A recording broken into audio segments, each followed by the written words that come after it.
Just do some chill gaming here. It's, my usual uh, animal survey stuff, I suppose. Any other squirrels that come up should try to investigate. Carrie Bowes, first in stream, welcome.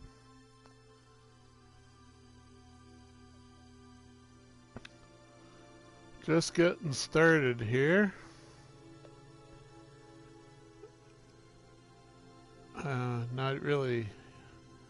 Not totally certain what I'll be doing even.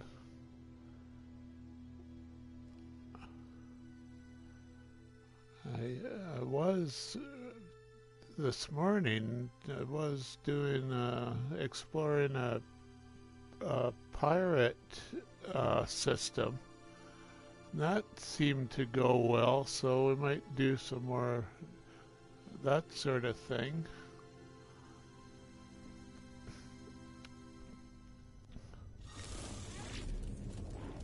So, in my freighter, I think I've got some, I got some stuff I need to unload here, I guess.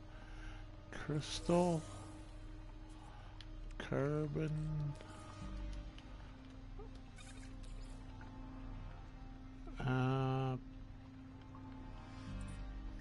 freighter, sell off those and this. Geology cannon, I don't want it. C-class, I don't want, no matter what they are. Starship, oh, hold it, there is something here. What's this? Some pirate goods. I need to hide this stuff in vaults.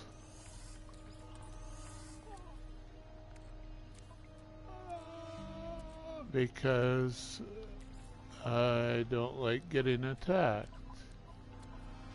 So there it goes there. And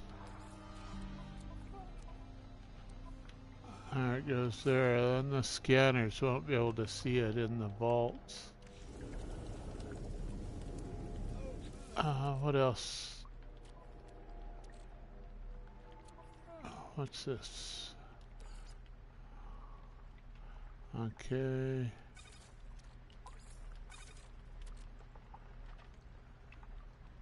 That's fine.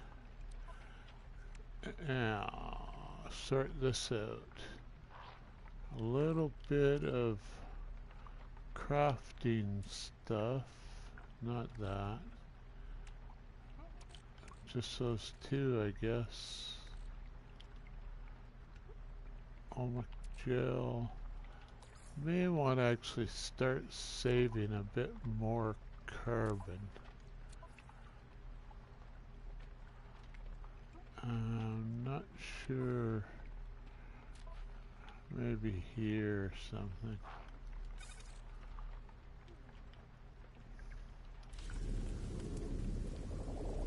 Now, find my big hauler right here for those crafting parts. That one to the starship, this one,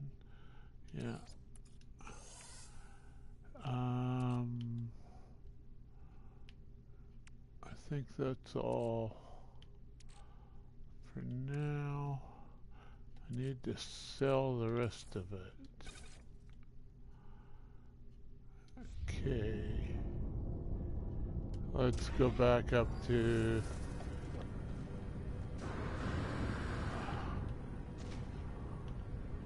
this. Lunas, hello. Welcome to the stream. Have you been here before? I can't think that you have. Unless you were lurking before. Welcome anyway. So vortex cube, almost gel, salvage data, dihydrogen. Oh, yeah, freighter. Dihydrogen jelly in the freighter? What?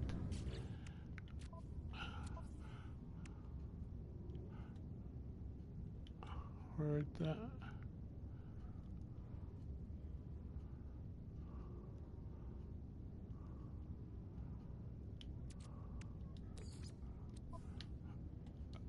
Something funny going on. It said the trade terminal said there was the hydrogen jelly in my freighter. Here.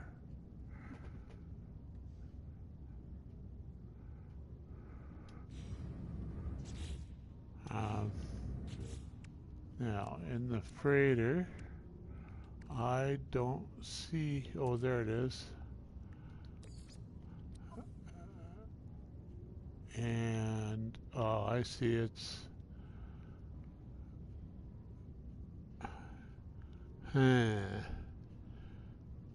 Okay, so I don't think I need it there. Let's put it in a vault.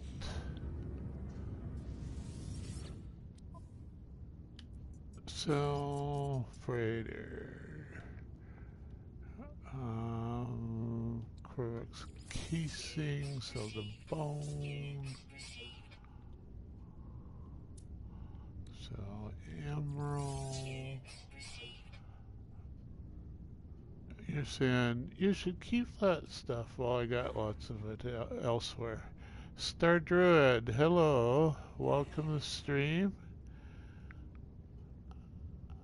Silver defense chit.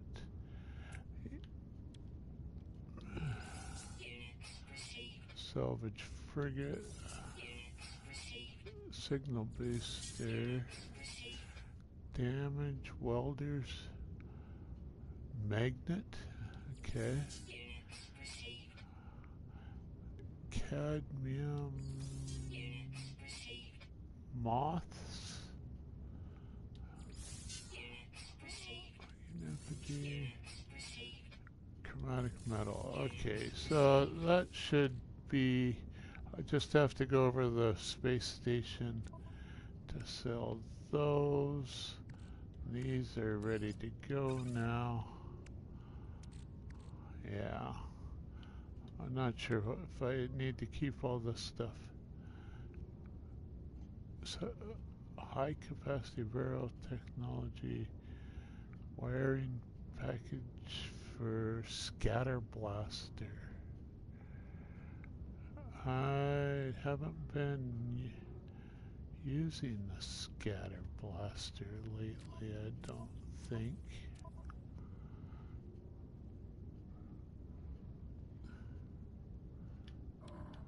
Yeah, it's oh well.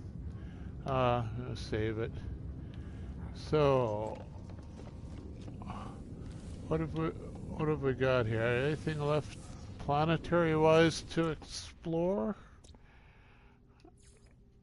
I've seen all those animals. Professor Cynical, welcome. How you doing? Seen those, seen those. I think I've seen all of these that oh, okay, there's a glitch planet I could do. Olney 17. Doing good, bud. And you? It's a little bit warm here for me. I don't have air conditioning. But it's fine. Okay, so find Olney 17 and we'll pick up that fauna. survey. What ship should I use? Not the hauler. Maybe this the smaller glass soul as opposed to the former Utopia speeder. I get those two confused a little bit.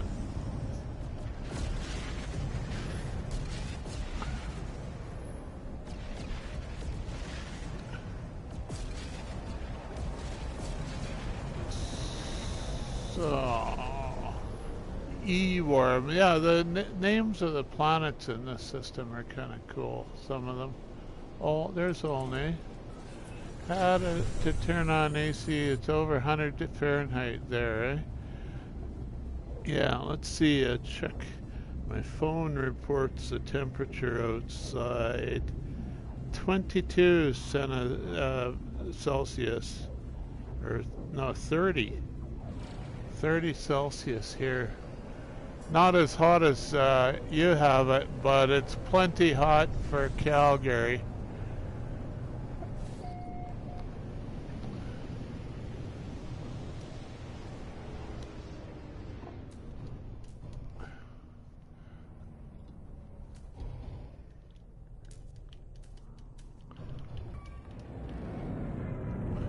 So just find the creature here.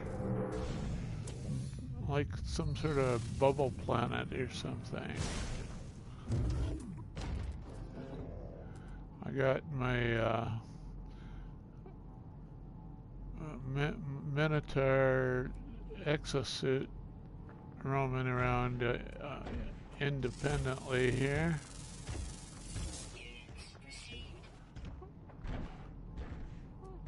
Was trying to teach it to fight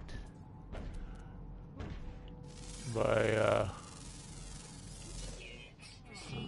I've got an aggressive pet that was showing it a proper way to support me. Stardrive, be right back. I want to walk dogs, plural dogs, while I get shoes. Well, I got shoes still on. Okay. Or mother, you could go outside without shoes almost, couldn't you?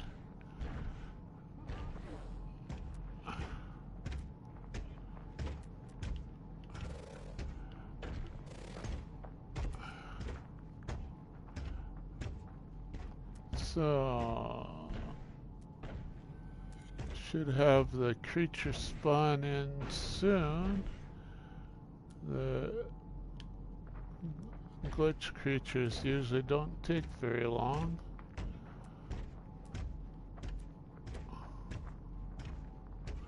Sort of in a crater here or something, it seems.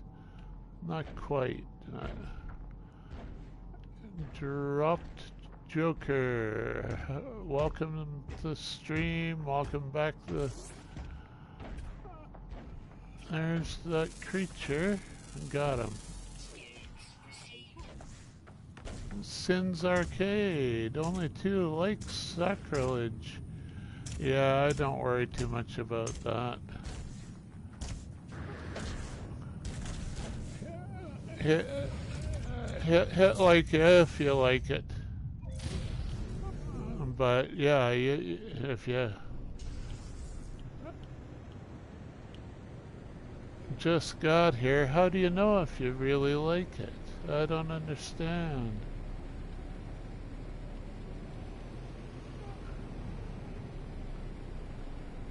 Or are you just voting because you like No Man's Sky no matter what anybody does? In which case, oh, there's Moose. Welcome. You're like the 8th person on today, Moose. Very unusual for you. I do. The more likes and engagement you have, the more the algorithm puts. Yeah. But with my streaming setup here, it's just the PlayStation built-in streaming, right? Uh, I don't have a separate screen for the chat, so you get too many people in chat, and you you miss a lot because it's just scrolling too darn quickly.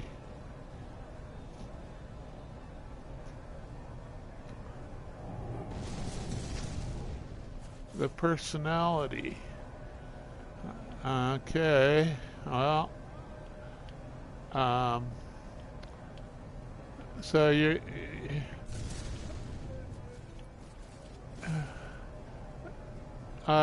nothing wrong with using the tools you have. Well, sure.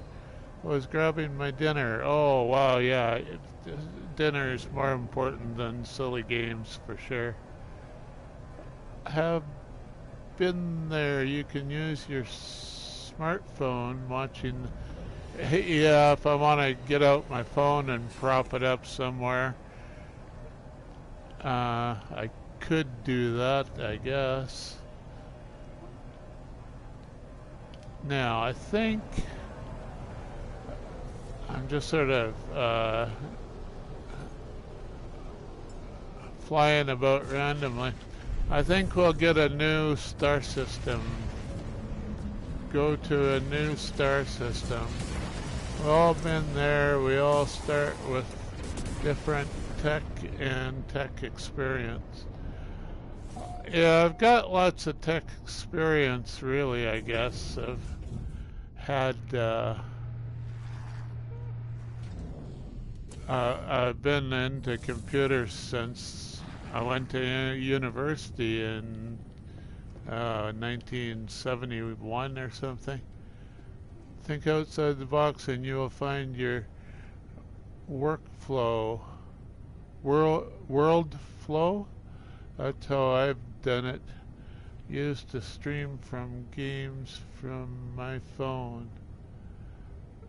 Games on your phone or just streaming from your phone? And games, I don't know.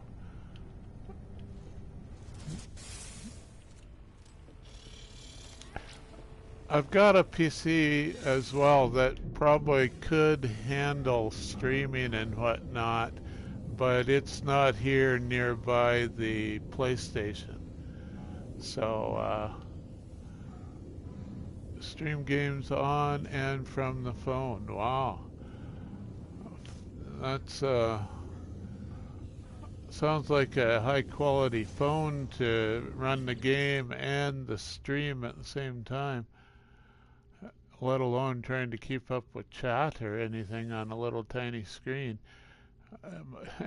Probably run into another limitation I've got, which is my eyesight is getting becoming an old person's eyesight, i.e., I can barely read my phone with the glasses on.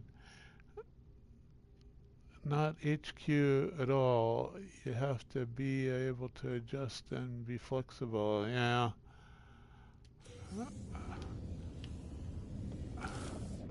Takes time and it takes creative thinking. Is that right?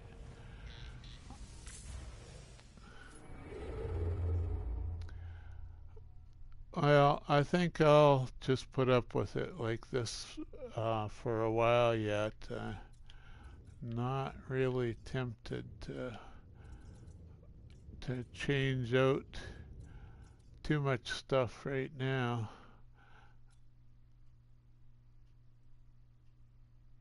Not young, old too, yeah. Seems like there's a disproportionate number of senior people, not necessarily senior citizens, but older demographic on No Man's Sky than on a lot of games. I don't know why. It's just because it's a chill game, I guess. It's not all shooting and killing like so many games.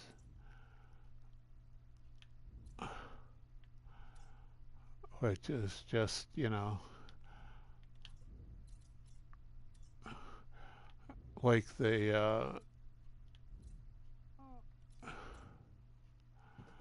cursors, most of us have been gaming off and on since the 70s or 80s. I guess, yeah. And, you know, it's a good game, but it seems to be something else going on in the nature of the game or something. I'm not sure.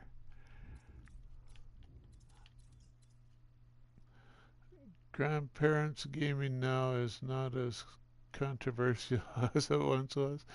Uh, I don't let controversial bother me too much. If I want a game, I'll game anyway.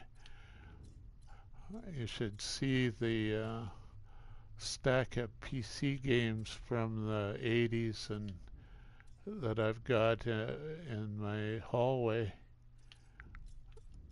Should make a picture of them someday, I guess. One of the games in that stack, actually, I've commented on it before, is Star Control, Star Control 2, actually. I think I maybe both Star Control 1 and 2 I've got there, but I played mostly Star Control 2, which was a another exploration, space exploration game, which at least when I started playing No Man's Sky, there was recognizable similarities. Even though Star Control is a much more primitive game, you know, graphics wise and stuff, uh, a lot of the stuff that we do in 3D, they did in two-dimensional views. Tandy 1000, yeah, that would be a good machine to run Star Control on. Urquan Master for the win. Star Control series had me hooked for about a decade, yeah? Uh, did you find, though, that No Man's Sky was reminiscent of Star Control in some aspects, some respects, the way I did? You know, flying from planet to planet and exploring planet, finding resources on the planet, that sort of idea. I don't remember all of the details anymore. It's been probably 20 years since I played it. I suppose it would still run. It was like an MS-DOS game as opposed to even a Windows game, I think. Of course, I also see Elite 2. Where's it? Just references on its sleeves, and Murray used to work for Electronic Arts. You think he was involved in Star Control, or you would have been aware of it at the very least? Get an entire collection for your PC2 Star Control. Uh, when you say entire collection, how many other games were there? I maybe didn't keep up with the stuff after. Oh, I'm at the edge of the galaxy here. These stars are not targetable.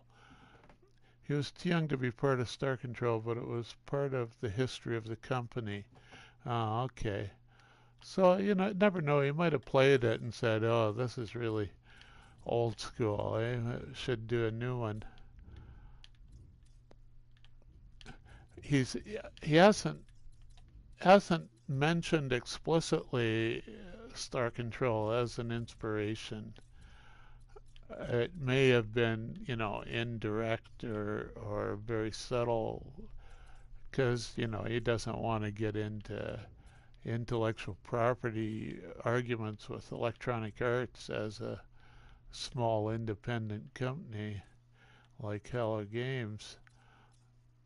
So probably just best to keep it on the QT if he was inspired that way. This is Streamlabs cloudbot, chatbot stuff. Like Bang Slots is actually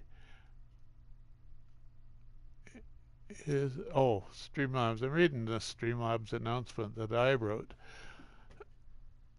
Star Control 1 and 2 are on sale for $3.99 US dollars. So they still market it, do they? Somebody is at least still selling it. Is it still Electronic Arts, or is uh, some other company taking it over?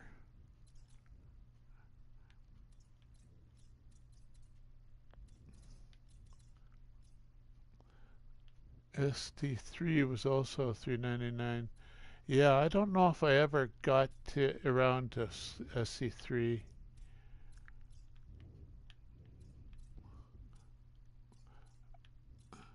I haven't seen the box laying around in the stack, at least. Star Doc is the publisher? Huh.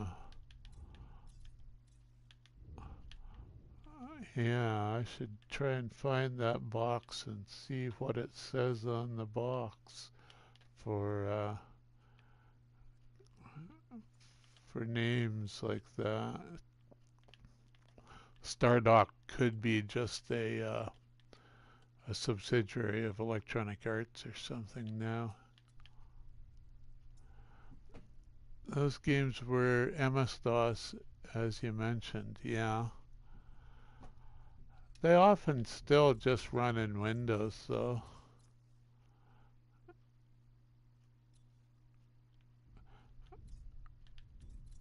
Like Windows still supports MS-DOS mode or whatever, I believe, to to some level.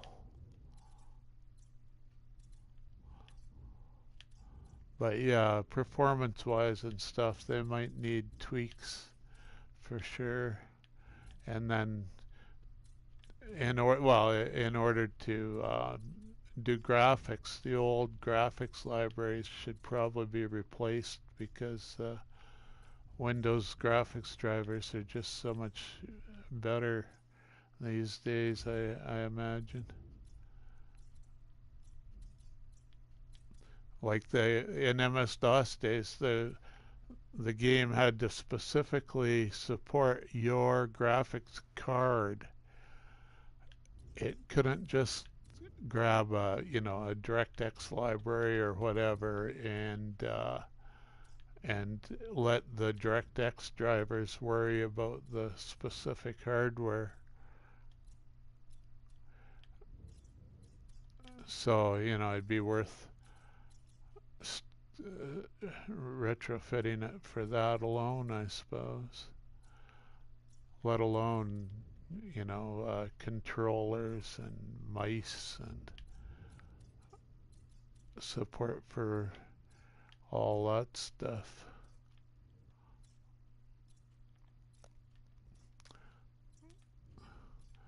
There were mice for MS-DOS before Windows, of course, but it was a different sort of animal back then.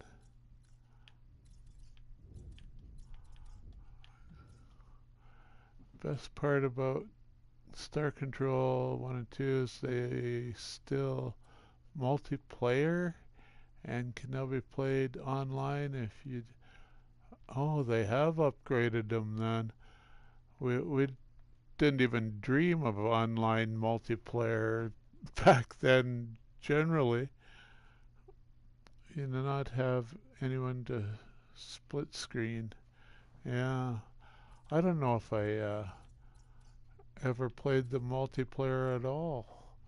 Just played single player.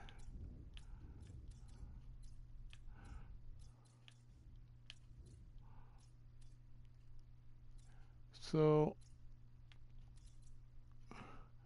there's a rich yellow star. Keep looking though. Try and find some. I haven't been watching what I'm doing much. Anyone trying to follow the game while I'm chatting here. We tried to land Star Control, but couldn't never get it to sync correctly. Oh yeah. It could still be played hot seat though. Oh, sort of like taking turns or something somehow. That would be very strange.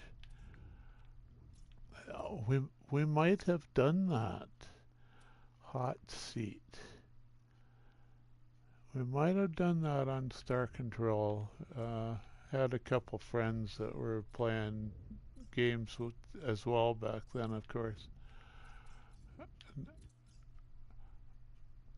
Taking turns, the game was originally designed. Ah, yeah. So you just sort of, well, the keyboard and mouse type thing.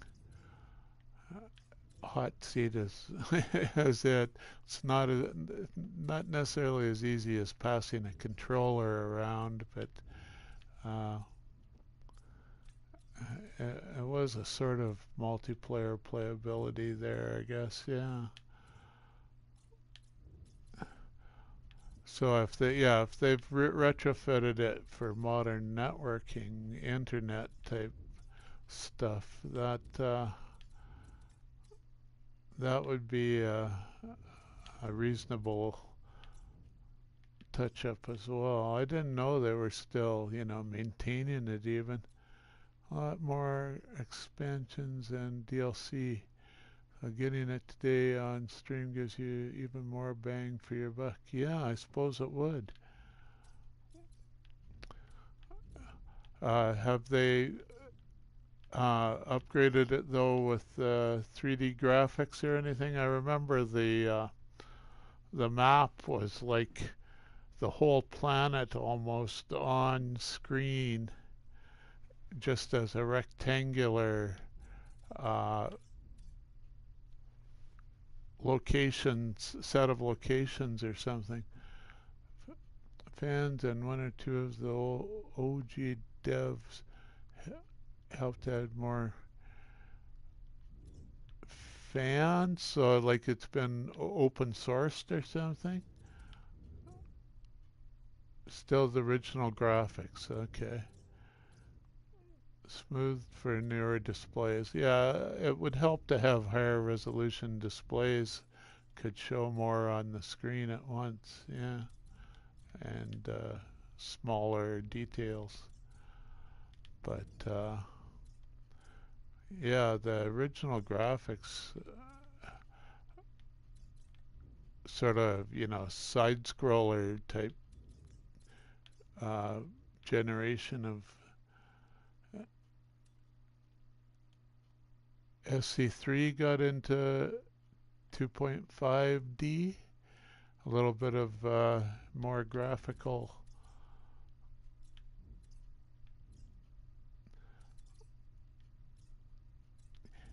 It might be that Star Control 3, when it came out, was maybe a little bit too fancy for my computer at the time or something. I tended to hold on to my PCs a bit longer than the the computer industry would have liked me to upgrade every 2 years or something. I rarely did that. Star Control Origins released in 2018, a 3D game with mostly positive reviews. I didn't even really hear about that, I don't think.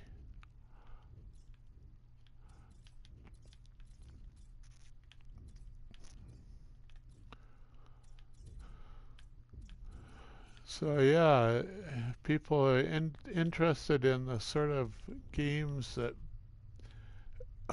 might have inspired No Man's Sky. You can look into Star Control.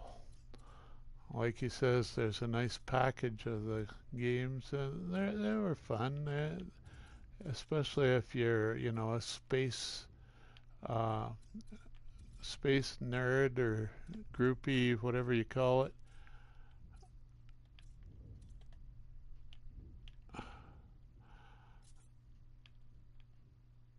Space fan, space game fan. Oh, Edge of the Galaxy again.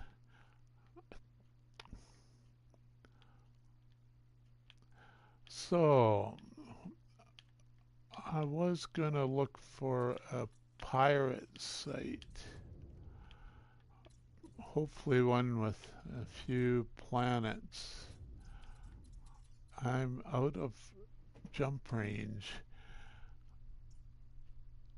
Go back to current location and head out again.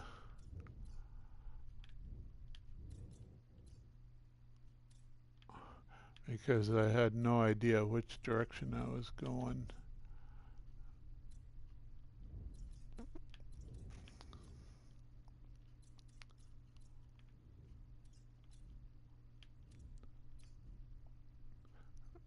Okay, there's one. Yeah, pirate system, green star with 6 full orbits there, no moons. Stardock still, eh? Okay.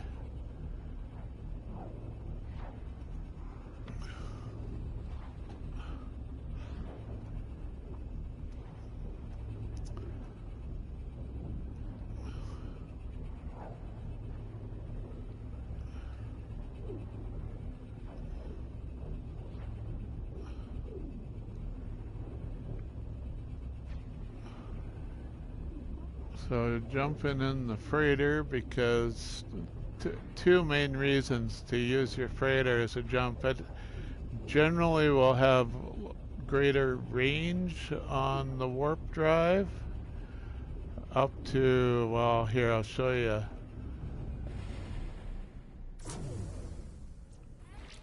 The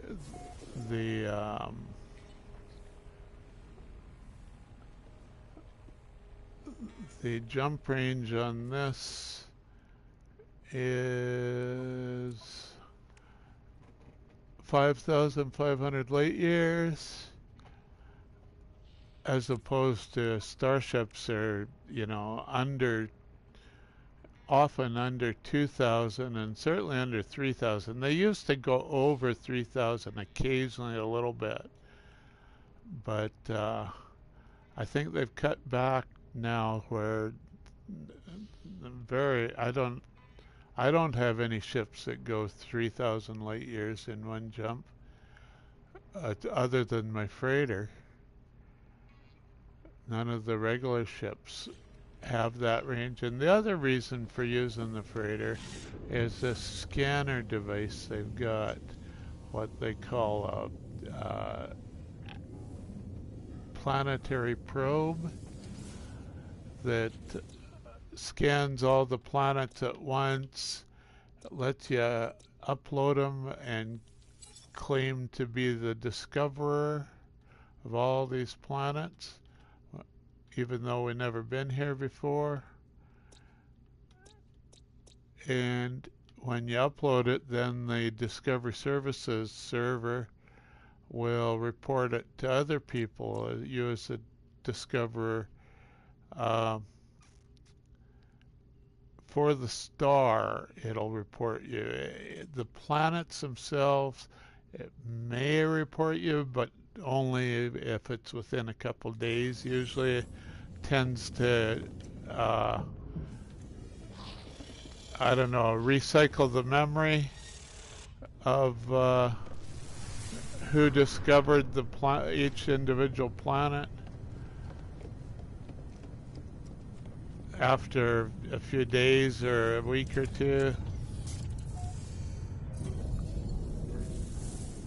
And the stuff on the planet, it lets you upload it, but I don't think it even puts it in onto disk or anything. I don't think it adds it to the database. It just throws that data away. 48 hours to fully sync all servers. Yeah, but it seems to expire the data as well as taking a while to update the database.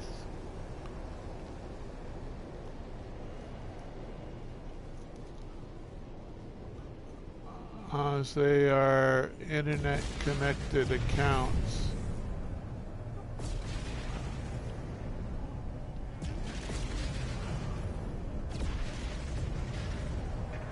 Well, yeah,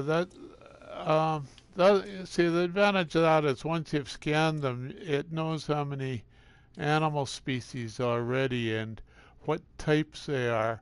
If you don't like underground, then you can check, is that planet worth even trying to explore? When there's underground creatures, it can take hours to find them.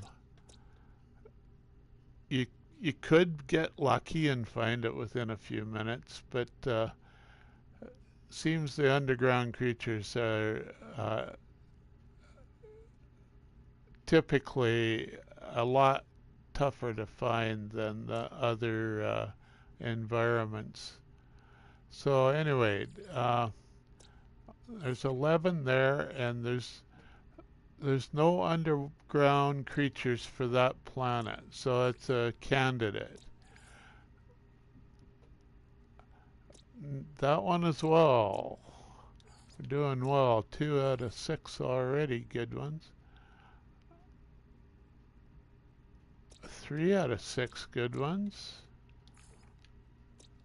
No animals at all. We can skip Iton Hemp Isom.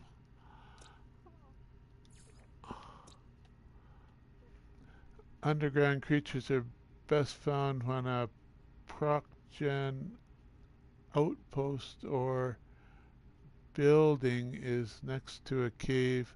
Go in a cave and wait a full day. You should see. Yeah, maybe. I don't know. Yeah, what a full day is like half an hour our time, right?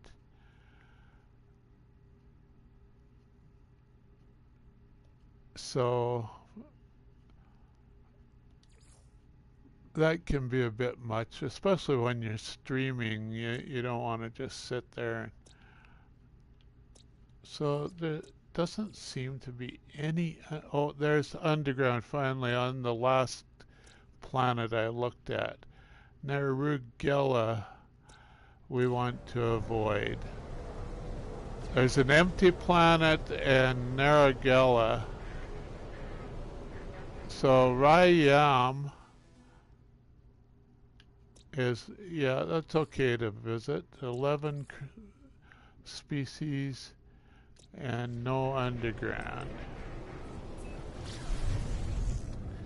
I find it's just easier to find another planet than it is to wait around for the underground to spawn in front of you.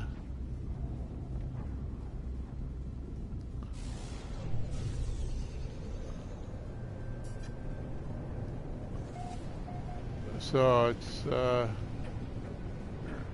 Red Lakes, Redwater Lakes, or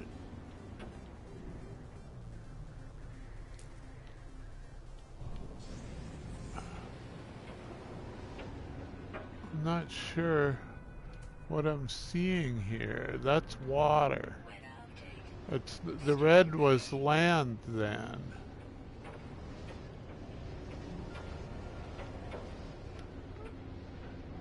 Well, yeah, it's a matter of, your mood and taste for these. No, there's red water. Now, what? I guess it's kind of brown red.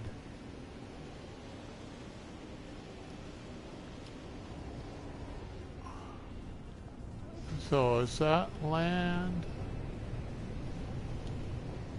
No. Was a shadow of a cloud or something. A bit misty, so it's hard to tell exactly. There's a little tiny island. Is that all we got? The little tiny islands? A little, that is the easiest way I've found to discover those creatures after 1,000 hours. Yeah.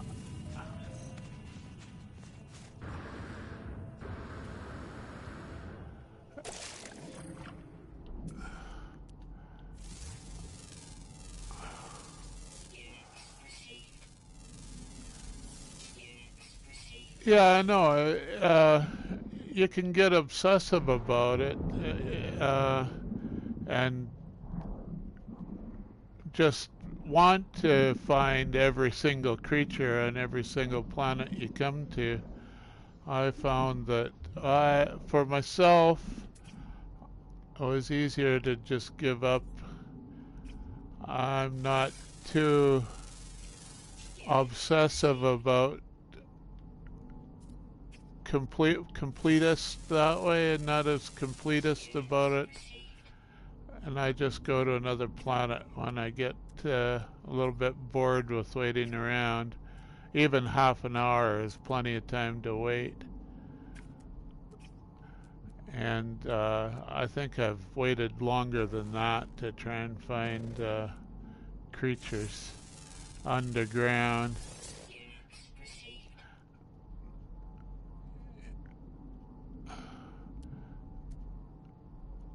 Oh yeah, I just sort of stumbled on this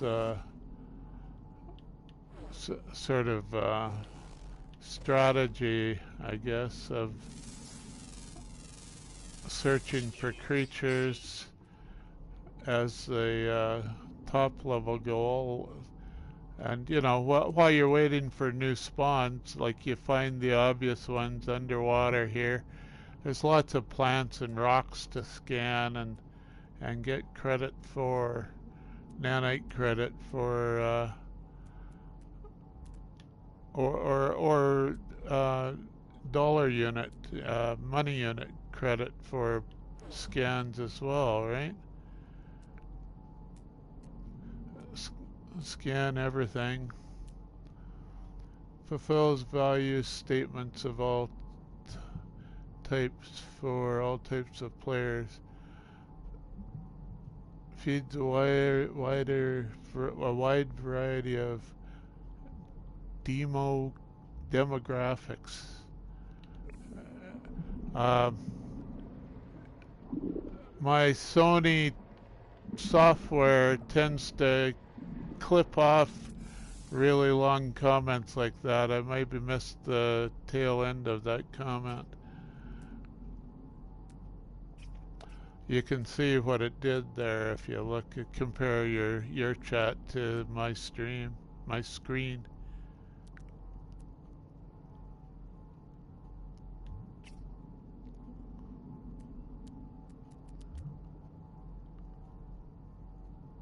Okay, there's something there. Is that like a school of fish that I'm not seeing? Managed to scan them without even seeing the fishies. We can check here what it was like. Oh, looks like a flying fish with big old wings, eh? I'm trying to be concise to prevent that cutoff. It's okay. I'm aware of the limitations streaming from the PS4. Sorry. Yeah, it's not your fault. I blame Sony. Sony is kind of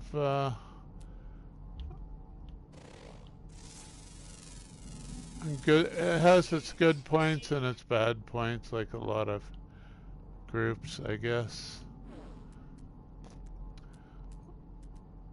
You know, the fact that it works at all is pretty good.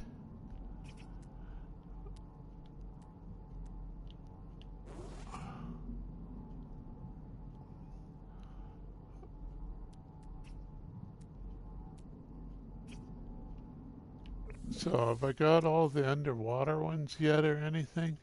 ground, ground, ground, ground, ground, ground, flying, flying. I do have all the underwater ones. I'm running out of air too, aren't I? Refuel my oxygen tanks. Sorry, it's not the blame either. The limited RAM on the PS4 is mostly to blame, but the platform is 8 years old, ancient for tech, yeah.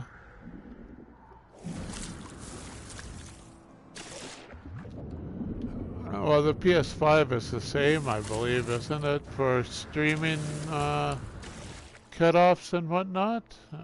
I'm not certain of that, but I would expect it to be the same software, actually. Just rebuilt for the new platform. They wouldn't, even with the extra RAM they've got, might be an issue with the streaming API. That's what I mean, yeah. It's a software thing. You know, text doesn't take much memory, really. I don't think that's really why. I don't know why they really cut it off there. It could be that YouTube has changed and allows longer, it could be YouTube has changed to allow longer comments now, and Sony just never updated to the new level.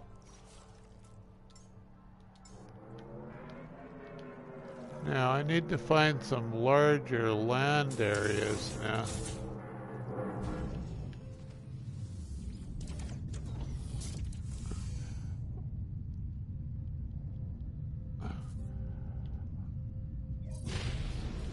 Well, yeah, which is a good thing. The only streaming software to include the chat as part of the, well, other than like YouTube on a browser, which is the base system, has, you know, video and chat on one window, one screen that way, or multiple windows, however they do it. So, Narugilla Y37, is that a good one? I think it is. 8 creatures. Oh, there is an underground there. I forgot that one. So I don't think I want to go there.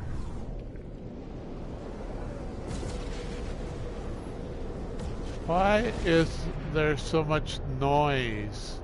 Have I got some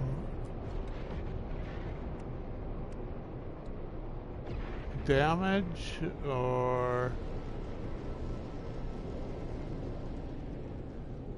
that's the other thing, is I wanted to go to the space station.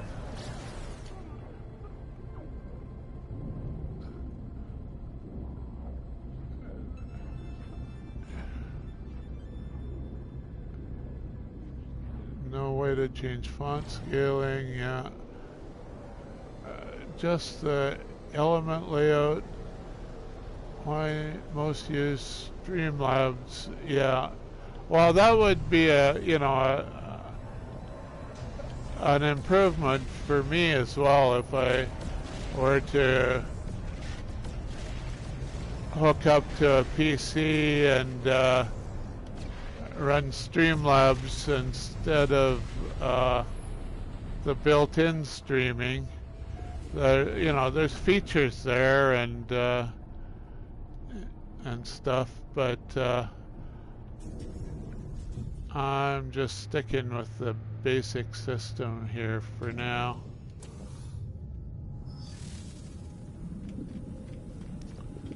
Talk to this guy first. Do it from a Chromebook, laptop, tablet, or desktop. Yeah, a Chromebook would do it too. You can run Streamlabs on a Chromebook. I do have a Chromebook I might be able to use for that. It's pretty old and small. I don't know if it'd have the performance. Don't know how much performance you need. Cell? Oh, yeah, that's what I want to do.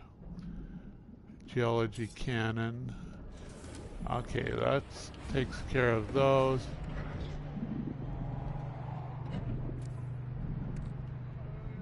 That's there. Yeah, cleaned up that.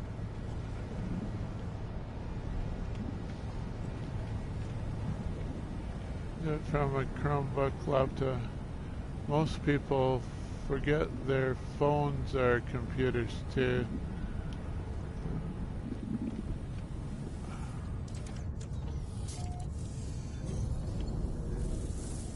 Work on IT long enough and you will see it all. Yeah, I worked on IT for a fair while, but not as much recently. Probably not as much in the last 20 years. I've mostly been retired and just, you know, watching IT from a user's perspective, mostly not actually developing anything so much. Oh, a little bit of dabbling in programming and stuff, but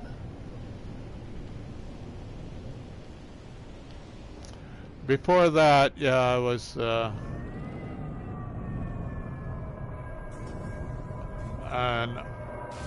office programmer, worker, cubicle worker. I enjoyed it, but I also got out of it when I was able to. It was far more fun to just play with it at home than to put up with all the office politic BS that a job entails.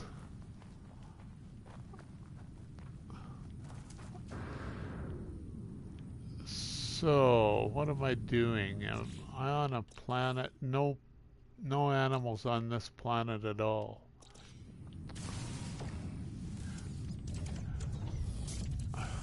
So, you're distracting me from my game there, Sin. It's all your fault. GLHF? Not sure what that stands for.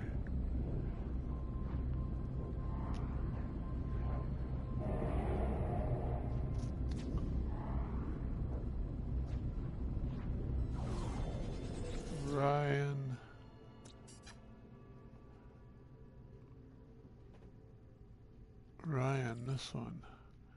3 out of 11. This is the one with the, oh, okay, that's a good one.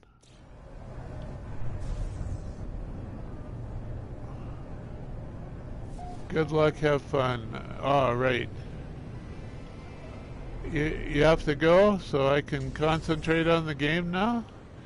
Well, thanks for stopping by and have a good day. Or good evening now, I guess.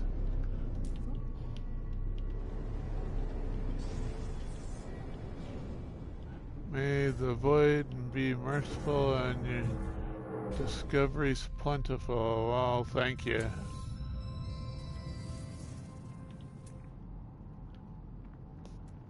So, oh, I was gonna look for a continent here, and I wandered off into space, distracted. That's right. I got some wheat. 07, oh, thank you.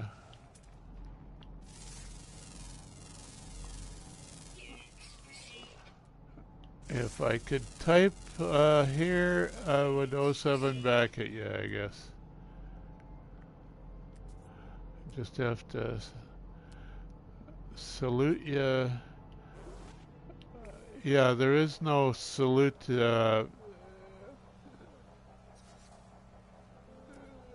gesture that I know of. Hell.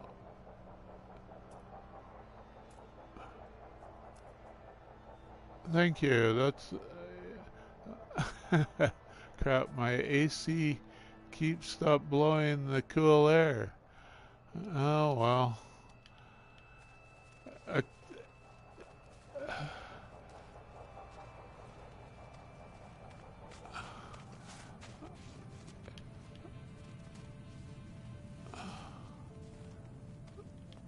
I find that I actually do kind of acclimatize over the summer usually to the warm weather, to the point where stuff that would just knock me out, you know, early spring, early summer, late spring, by the time fall weather comes around, can still be pretty warm. I shrug it off. I get used to it. And almost have to do it every year. It doesn't carry over from year to year.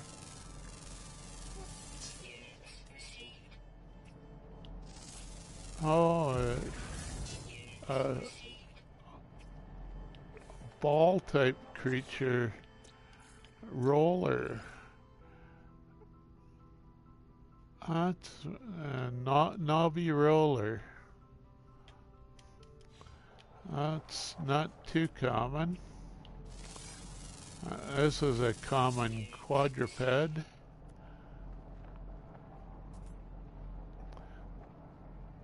Been wondering why I keep waking up while asleep with it roast, then it cools down again.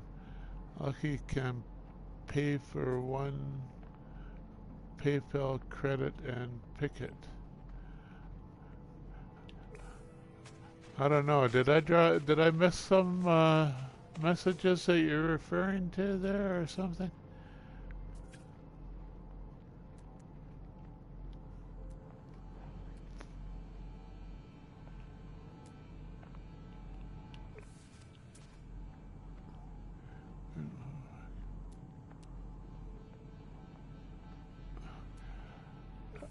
Yeah.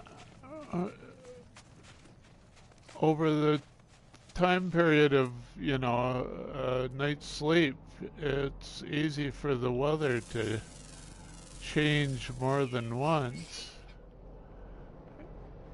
It cut last part up from local Home Depot.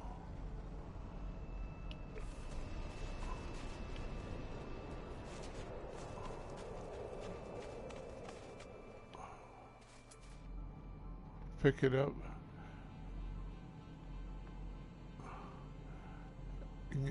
Get a little window air conditioner or something.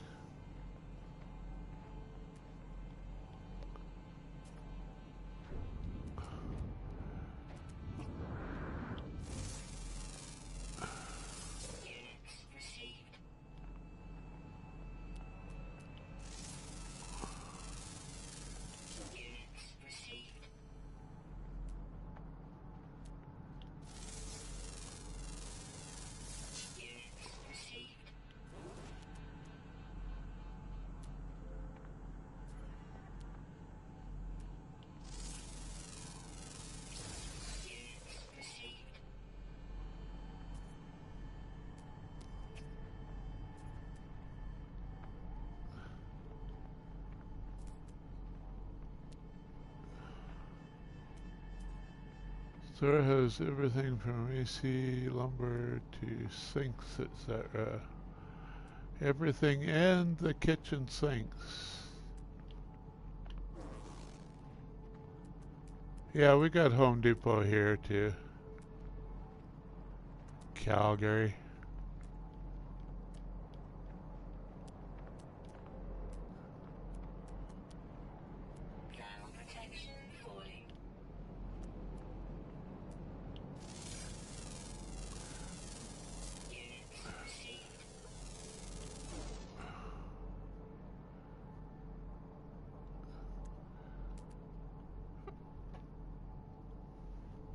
But yeah, I haven't broke down and picked up any air conditioners yet. Got this far without them. I figure I can manage for now.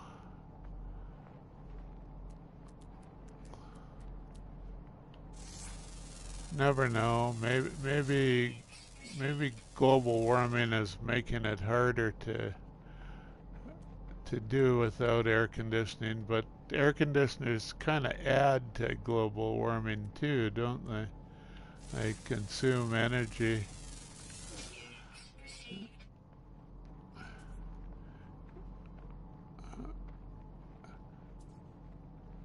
$1,500 credit limit with PayPal. Yeah, that's interesting that the good old PayPal, Elon Musk's old company, he's not in there anymore, of course, but that's another Elon Musk company. I'm not sure if he actually had how involved he was in the company at the time. He wasn't in the public eye as much back then. He might have been just an investor.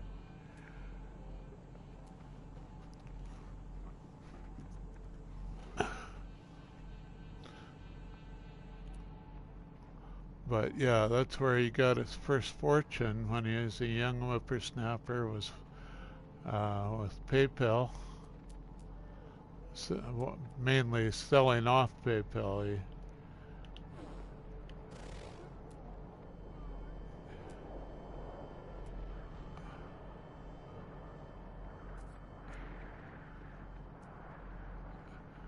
You use PayPal a lot for stuff like that?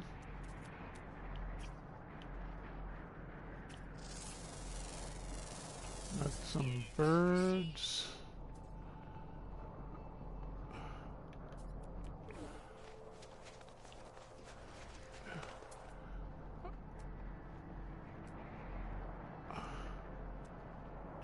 Yeah, this game has an animal survey like this. It's kind of like birding, bird watching. It's called, although it's not so much watching the birds as collecting sightings of the birds, which is kind of like animal watching. Collect sightings, do the scan, and then you lose interest in them. Like, you could read the description. They're amusing, but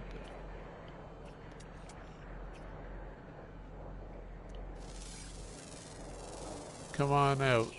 There you are. So what have I got? 10 out of 11 with what, a ground or a flyer left? One ground, always active, found in the north. I'm probably, oh, I am in the north. So, one ground creature left.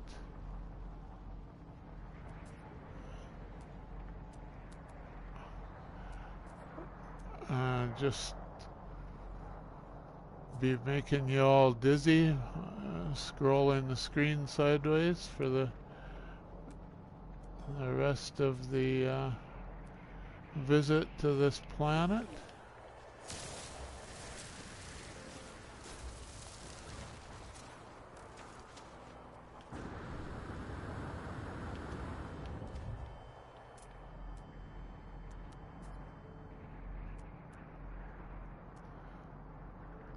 Starting to blizzard a bit. The weather's acting up in this planet.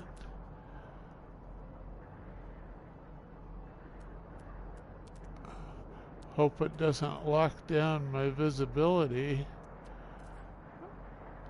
or shut down my visibility, I guess is what I mean.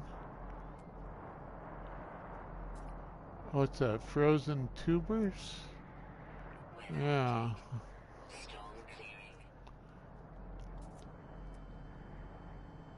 And we got a sentinel.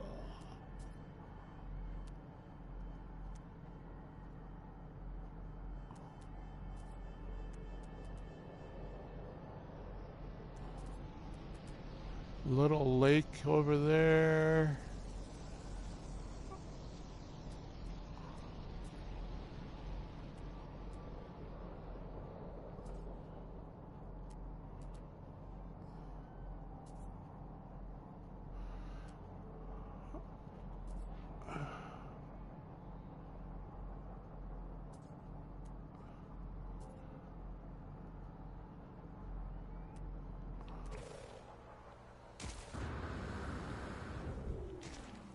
Pick up these potatoes.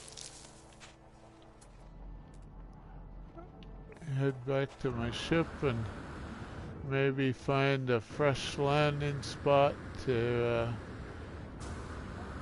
get some fresh spawns. Might help, might not. Speed up finding the last creature. You don't have to go very far.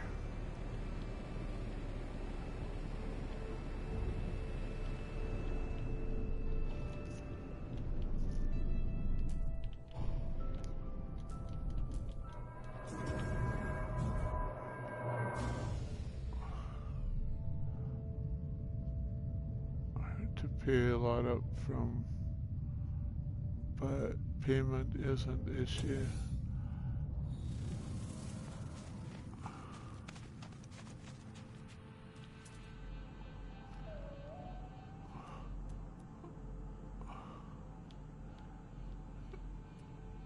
So yeah, probably just Home Depot trying to compete with Amazon, where you could also get a air conditioner delivered, no doubt. Who knows if it'd be any good. Kind of taking a chance, I guess, with Amazon. Sometimes they're just crap, and sometimes they're good as anywhere else.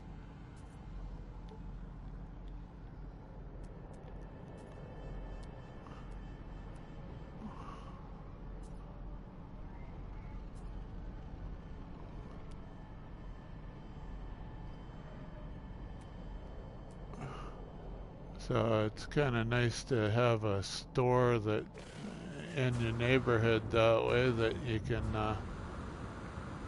go and actually see the product, or at least see the box for the product, right? Before you plop down the money. I don't know why I was trying to get into the ship. It looks like the pilot is not going to show his face. He spawned under the hill or something. Oh well.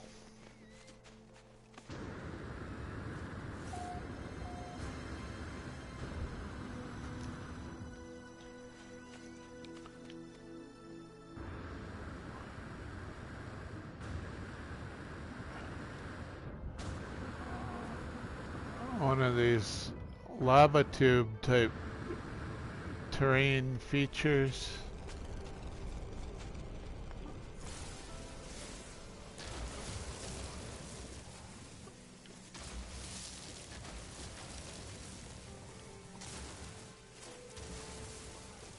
Both dihydrogen and condensed carbon.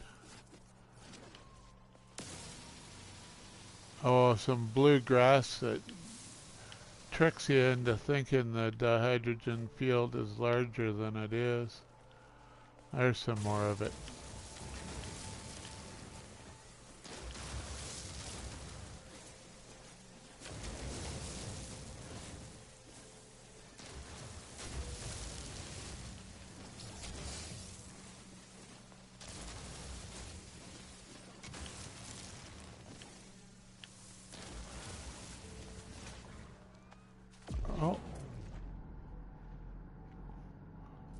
What was that? Thought I saw a red dot, but it might have been some other screen artifact.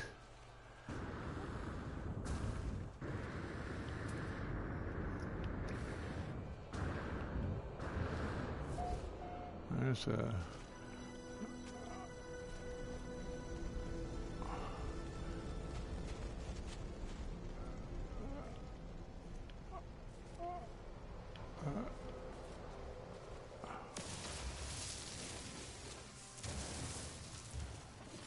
lots of bluegrass.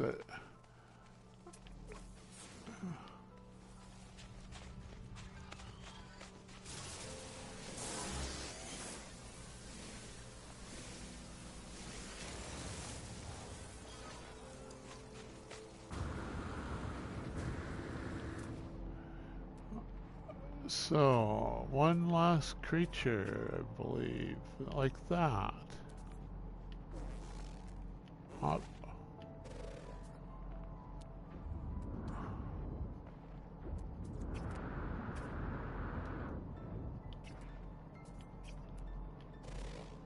Yeah. There we go.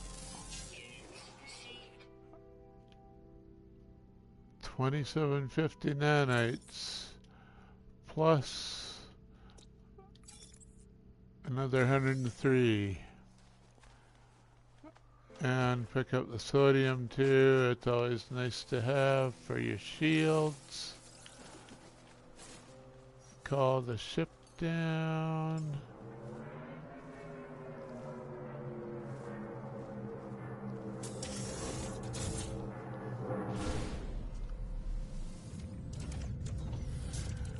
There we go.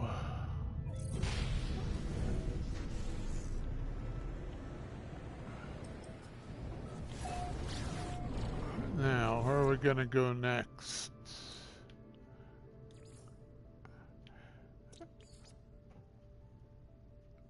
Could go there if we can find rare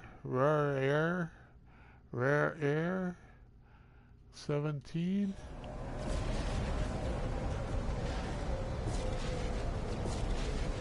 Attenham. Nothing there. Okay. Threat detected.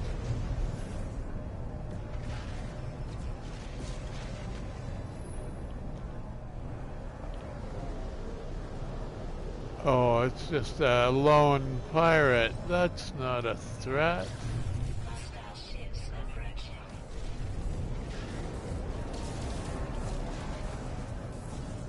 In fact, he's the one in trouble. If I can catch him.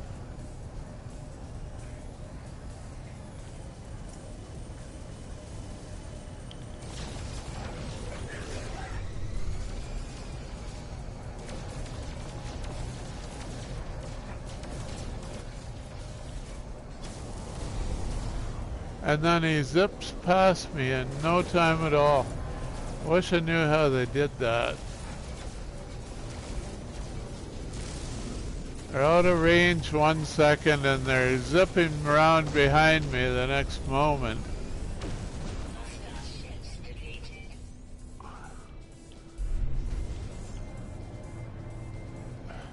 So, Ryam, I think we did, right? Or was it? Yeah, we did Ryam. Okay. 3 more here. Rare air. That's the one we want, yeah. 6 creatures. Let's go to rare air.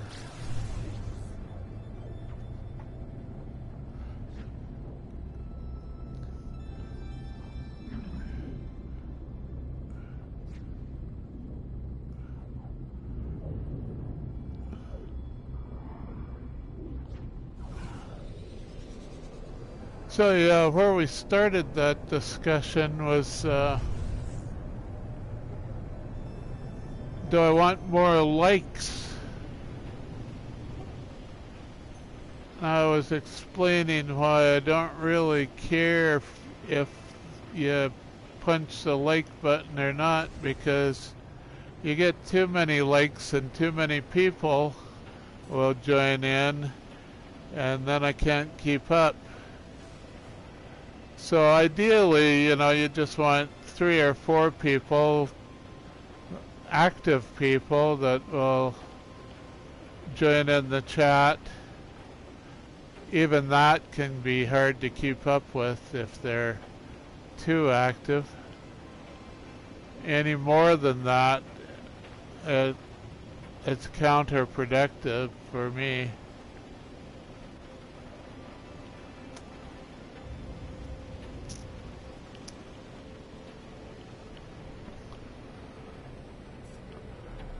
Not to say I want you to go away or anything. Most of you are just lurking there. That doesn't cost me anything.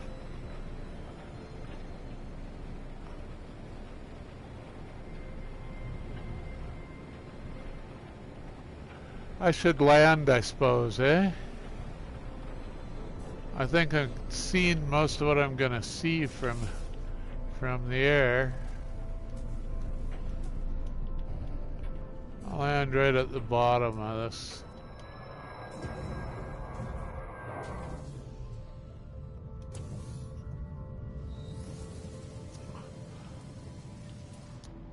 I'll start scanning. Oh, there's a monument thing of some sort. Right here. Big crowds are nice, but for money that... Yeah, the other thing is I don't care about monetizing this or whatever. I'm just kind of astounded that YouTube can store all this footage and not ask me to pay for it or anything. I should read this, I guess. Escape and start over. The command of the Viking ancients: sacrifice the beast, blood for Herc. Herc lowercase. I thought Herc was a person, should be capitalized. The monolith shows images of creatures. Sacrifice the creature like they told me. I blast the woodland animal in two. Oh wow, I didn't have to do that much. The monolith conjures a powerful wind, roaring its appreciation. As the vision fades, I am left with a gift. And a little bit of guilt for killing the animal just for a gift.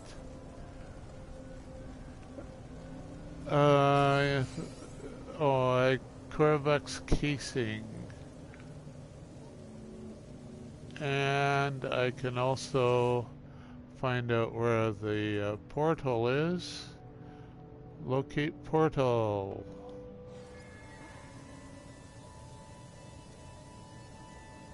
They call that a ley line.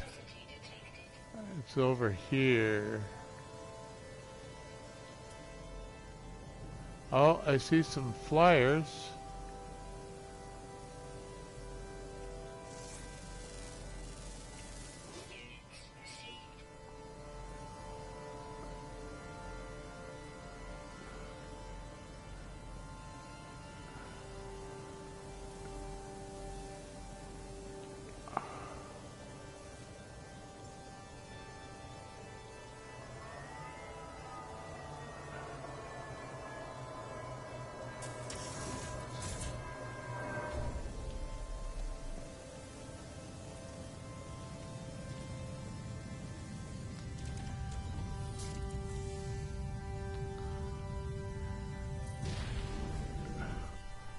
Yeah, the chat is really kind of old style. It's sort of like the old text net groups, or what they call it. Uh, the technology hasn't advanced very far for somehow organizing large groups of chat like that. Like, you know, they've got moderators and whatnot. They had that on the old chats.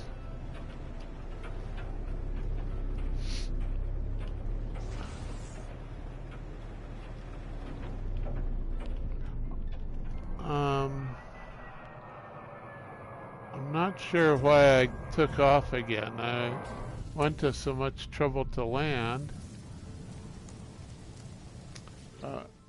1 out of 6. Ground, 1 flyer left. Okay.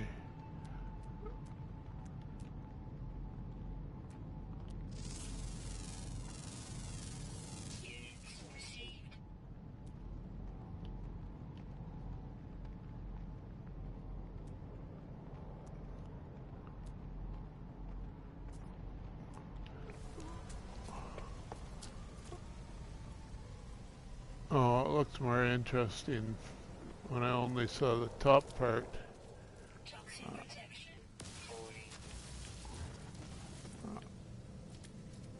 Toxic protection falling. Oh, I can recharge that pretty easy.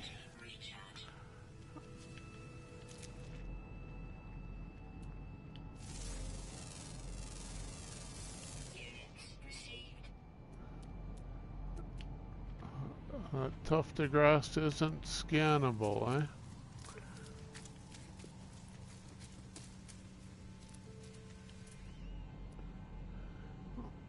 So, is there anything...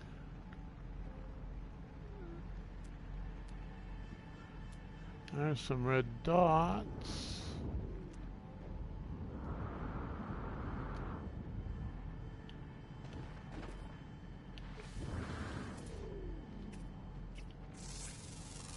One,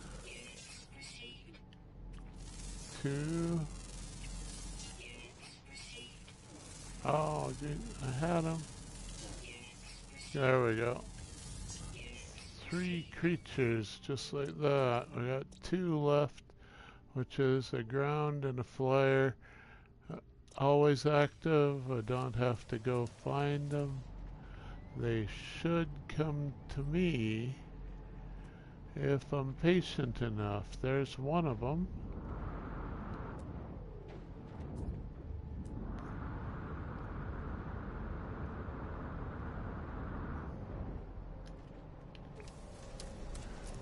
Just over the hill.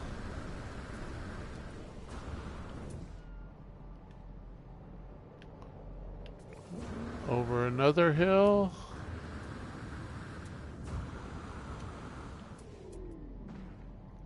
That's the flyer.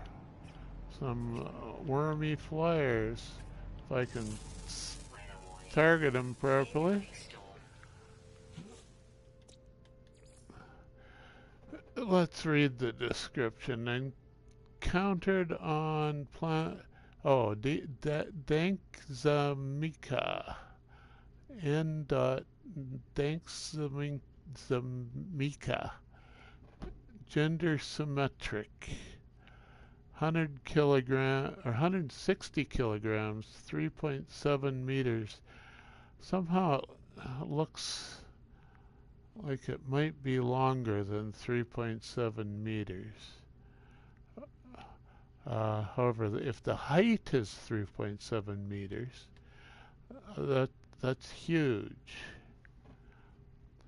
Encountered on planet Rare 17, where they live despite highly toxic conditions.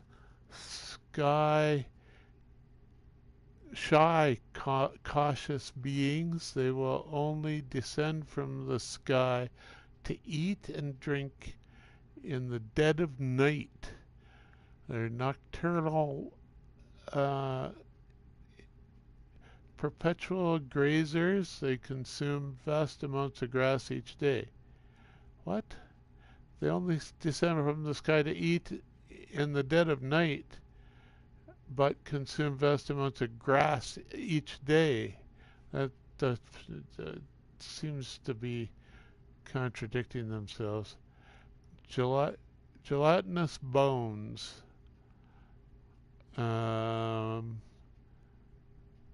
Is it a bone if it's gelatinous? And how much support would you get from gelatinous bones? A jelly skeleton, eh? Oh, you're hungry. Oh. Aw, you want some food? Here, have some food. Leave me alone.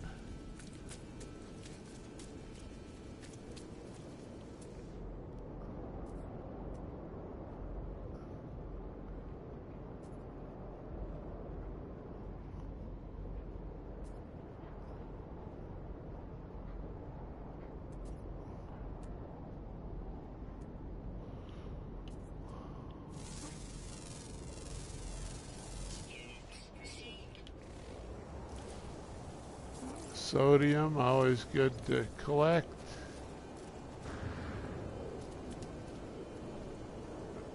Dihydrogen, always good to collect. Or, you know, almost always. I'm sure there's exceptions. Like if a giant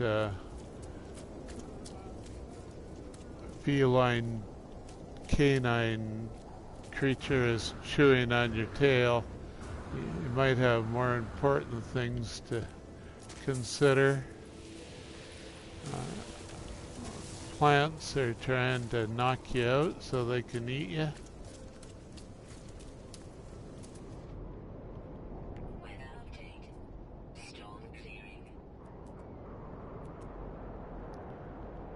One more ground creature, I think.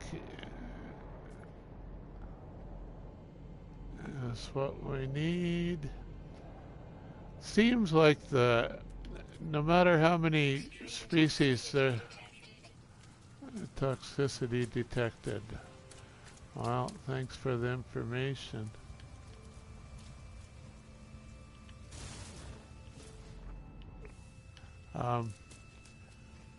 What was I saying?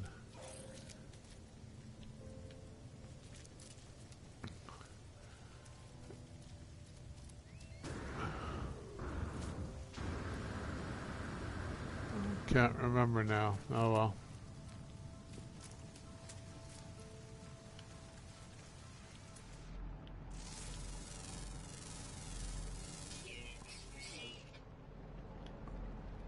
Last creature. Oh yeah. It seems that no matter how many species there are on a planet, the last one will take the same proportion of your time. That's maybe not accurate, but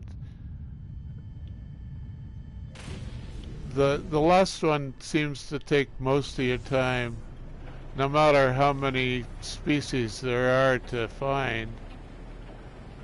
You get down to one, and then you're searching and searching for that one.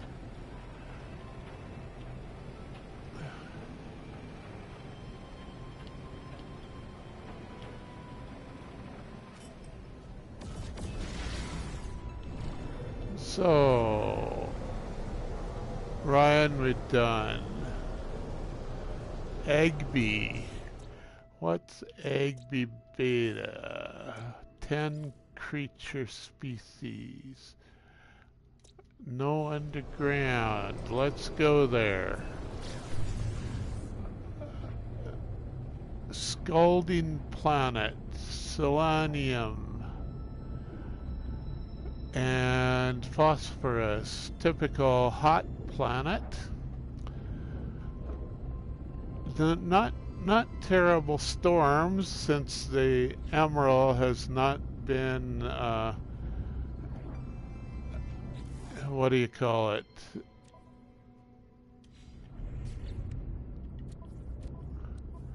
I can never remember that word that activated. The emerald was not activated, so the storms on average theoretically should be later.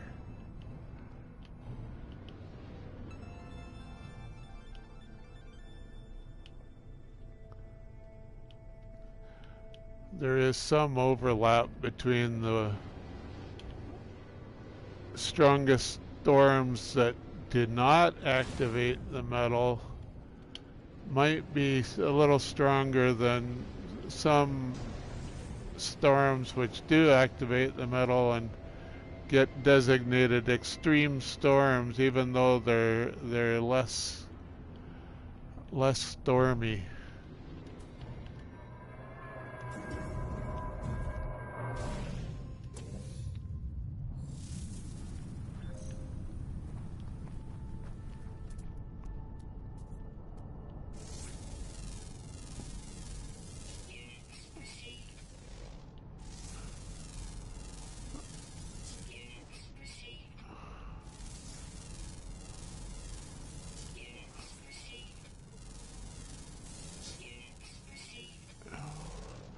Ships in the sky masquerading as birds.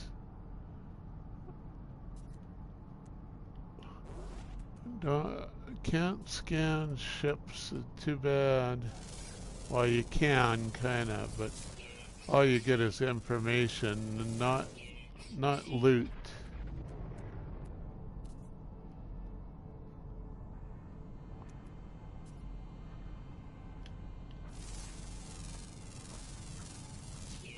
That's part of my ship I'm trying to scan.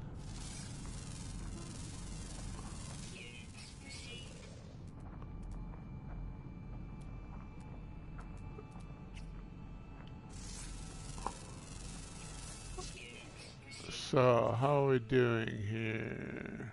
Just one creature, bunch of unknown. A ship.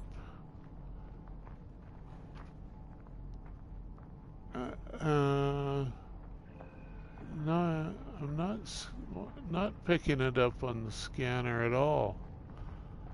So, yeah, well.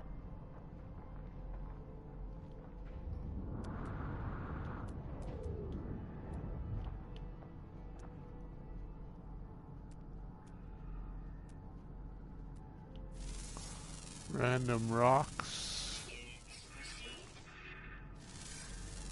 There's a red dot. Got him. And something chasing him. Another red dot. Exciting. Oh, looks like the predator caught him. He's gonna eat him.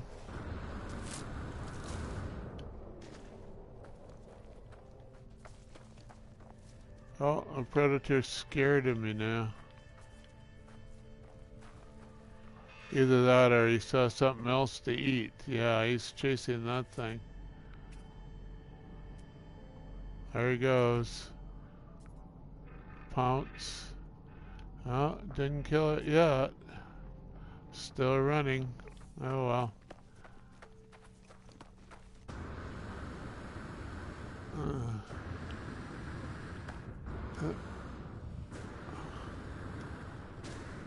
Notice I'm not quite David Attenborough, but I feel like it sometimes, describing things in this game. My voice isn't as mesmerizing as his.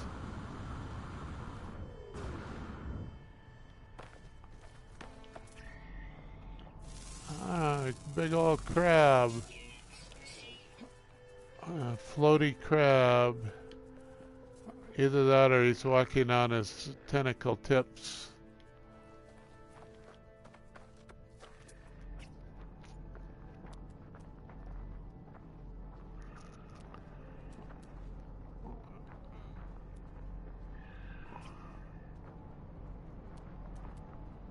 We still got some birds to find. There's some red dots.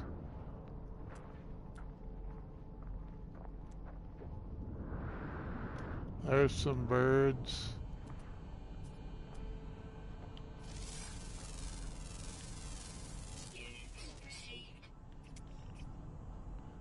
Zoom in on these guys. They're trying to hide behind the rock there, so I haven't got much time to play around with them.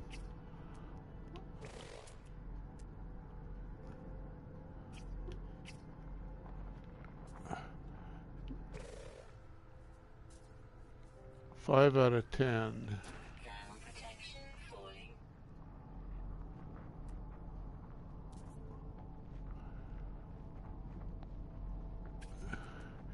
Yeah, another cliche I state sometimes is HG has a bunch of people that can't count right. They tell me I've scanned like minerals analyzed 9 out of 4. That's not right. They can't count the number of rocks on their own worlds. They make mistakes like that they don't consider important. Not important to be able to count when you're an artist, right? Artists often make that mistake. They think they don't have to know how to count. What was it I saw? It was on Netflix last night.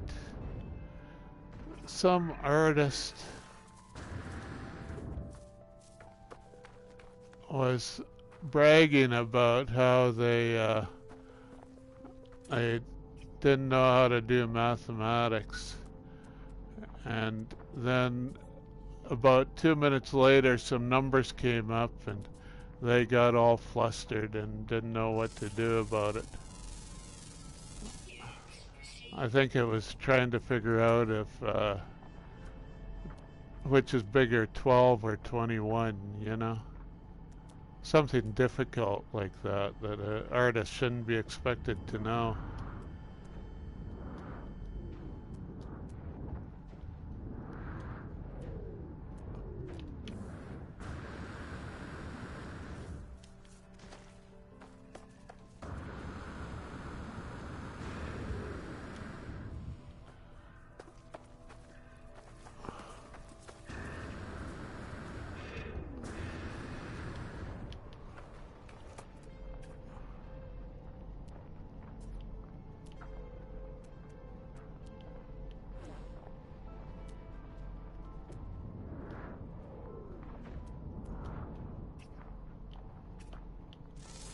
There's one. There's another one. In the hole. Oh.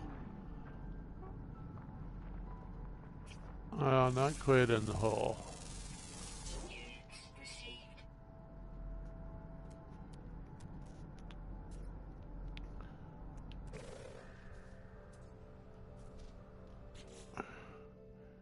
Eight out of 10. Any more obvious ones, or do we have to relocate the underwater for the rest? I don't remember. Another predator chasing prey.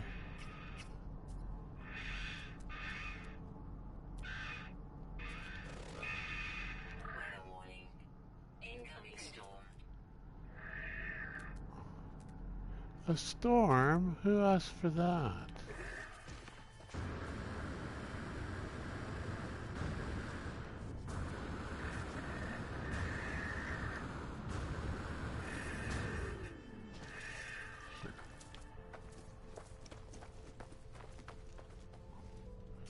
Let's see, 2 left. 1 on the ground, always active. 1 flying, always active. Okay. Storm coming up.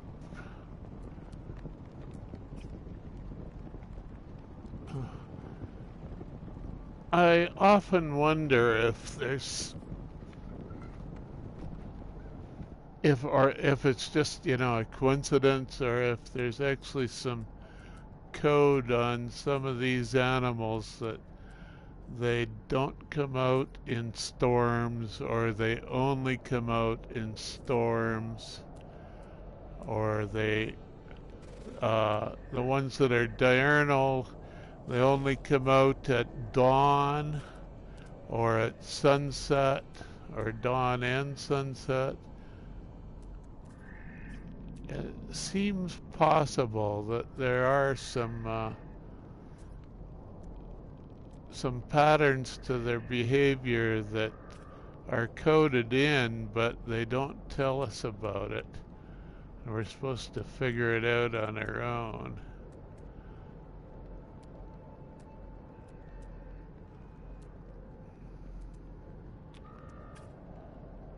You know, it would make sense to have the flyers grounded in the storm, but then again, we still see the odd creature out in the storm, or dozens of them like this. And it's hard to tell. Good old Fractured Gamer, welcome to the stream. Hope all is going good with you tonight. Yes, it is good. It's fine. It's a bit warmer than I would like here in Calgary, especially in my home here. It's probably really nice outside. I should put the silly video game away and go for a walk or something, but I probably won't. I should go get some supper soon too, I guess. Been streaming a couple hours.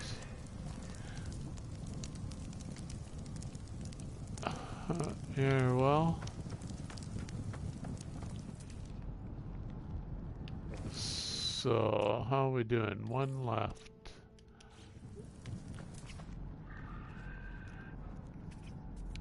Just tons of creatures now.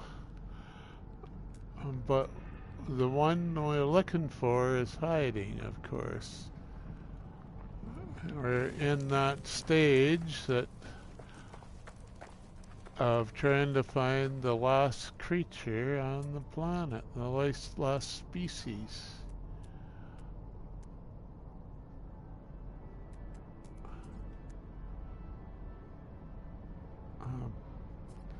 Ship passing over.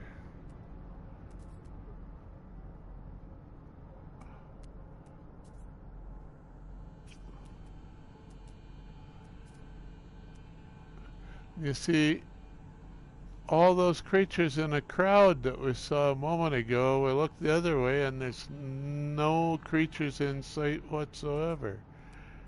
It's, yeah, the superstitious pigeon.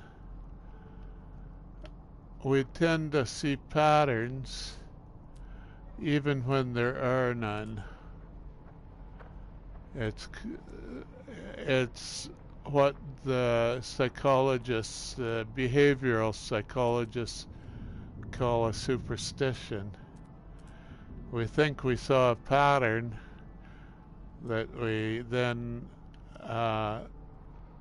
overgeneralize, even when it's just random number generators that are something that we don't intuitively understand random number generators very well. We think we can understand a coin toss, but it's trickier than that.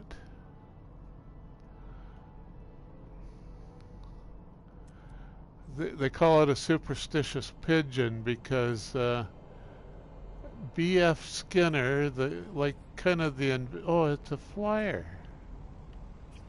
There it is. I thought it was a ground creature. I was mistaken. B.F. Skinner, the inventor of behavioral psychology, or the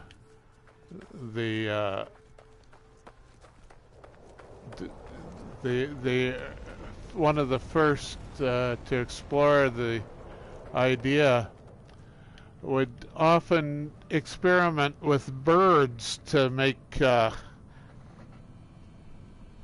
simplify things and to do things that he couldn't do with, he couldn't put humans in cages and feed them bad diets just to see how they act.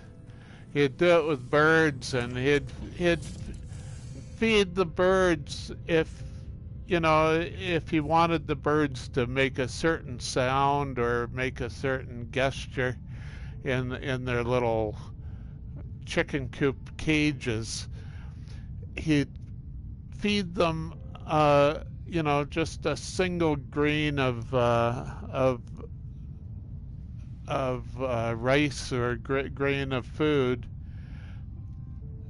whenever he saw them do something he liked, and he would train them to do things that way, but without even without even being in the same room. It could be automated almost, or it could be a grad student triggering the little feeder, and he could make the birds dance or make them peck exactly every 10 minutes at the red spot on the wall, or peck only the red spot, never the green spot, even if he switches them around. But then he thought, well, as a control, we'll just have a bird over here and just randomly feed him and randomly switch the red spot and the green spot around and see what they do, and to make sure that we're not teaching them something that we don't think we're teaching them. And he was using pigeons at the time, and he saw something really strange happen. The pigeons started to do weird dances and stuff for this random feeder. They would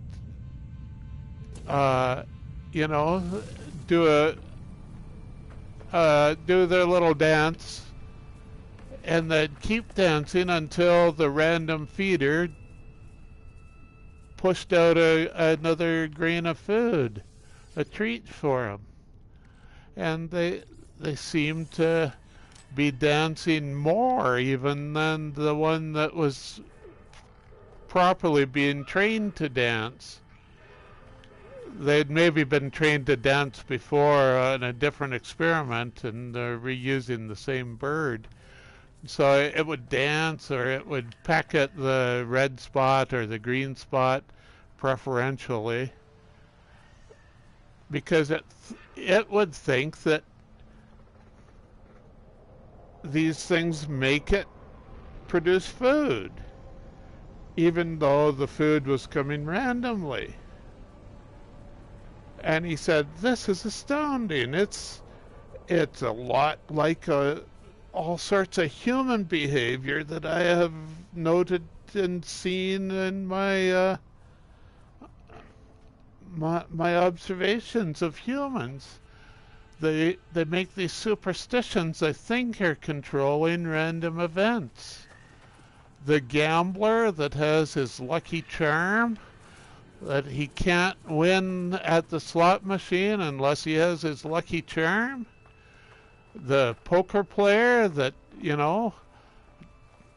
taps on the table when he he wants good luck, or, you know, has to wear his red socks because he wants good luck.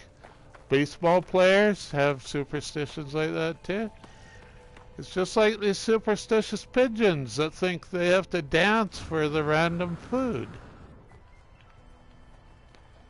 He thought it was a basic principle that people need the patterns in life, and when they don't have them, they invent them. Because the brain is just so hardwired to finding patterns to make things make sense that they refuse to, well, the part of it is that it doesn't matter what you do. If it's random, you might as well dance, or you might as well wear your red socks. It doesn't hurt either, right? I've got someone shooting at us from the sky. That's the superstitious pigeons. If I call you a superstitious pigeon, I'm kind of referring to that. Now, what is shooting at us? It's something in the sky, I think. If I take off, they'll engage me. Now I did, yeah, I finished. I should collect my reward and collect this one, and then I can go find, oh, the portal. The portal I detected was on another planet, or it might have been a different planet at the time I detected it was the planet I was on. I'm not sure.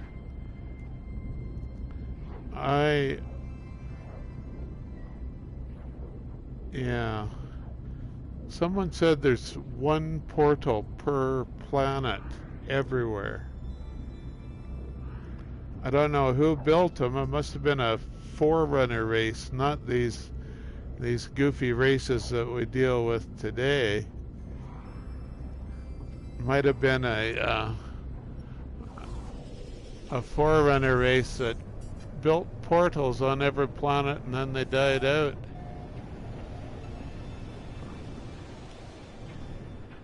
Or they're still around and hiding somewhere. Land? Can I land, please? So with all the random number procedural generation, this game tends to trigger that same sort of superstitious behavior that B.F. Skinner saw in his pigeons, that we have explanations for why things happen that are actually controlled by the random number generators, not by the reasons we think.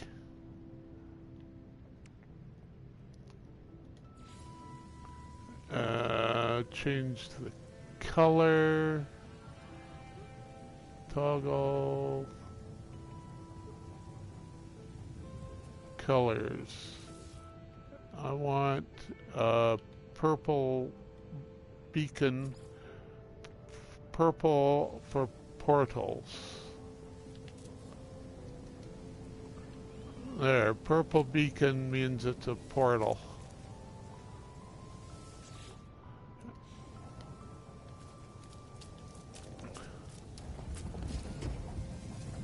I don't need the portal right now, but you never know when I'll need it. 4 hours of gameplay because the hard disk drive I was streaming it to crashed. Oh well, problem solved on the crashing part. You figured out what was causing your crashing, that your hard disk drive was wearing out? the old hard disk drives are pretty reliable if they don't have to move around. If you start moving your PC or your console with its disk drive in it, moving it, between the TV and your bedroom or something where the monitor is, depending on whether your TV is available. If you're moving it around too much, can tend to cause nicks and bumps in your hard drive, cause it to not last as long. If you can just leave it sitting there, they'll last for years. It's because that old flying head is so close to the magnetic surface, but you don't want it to touch.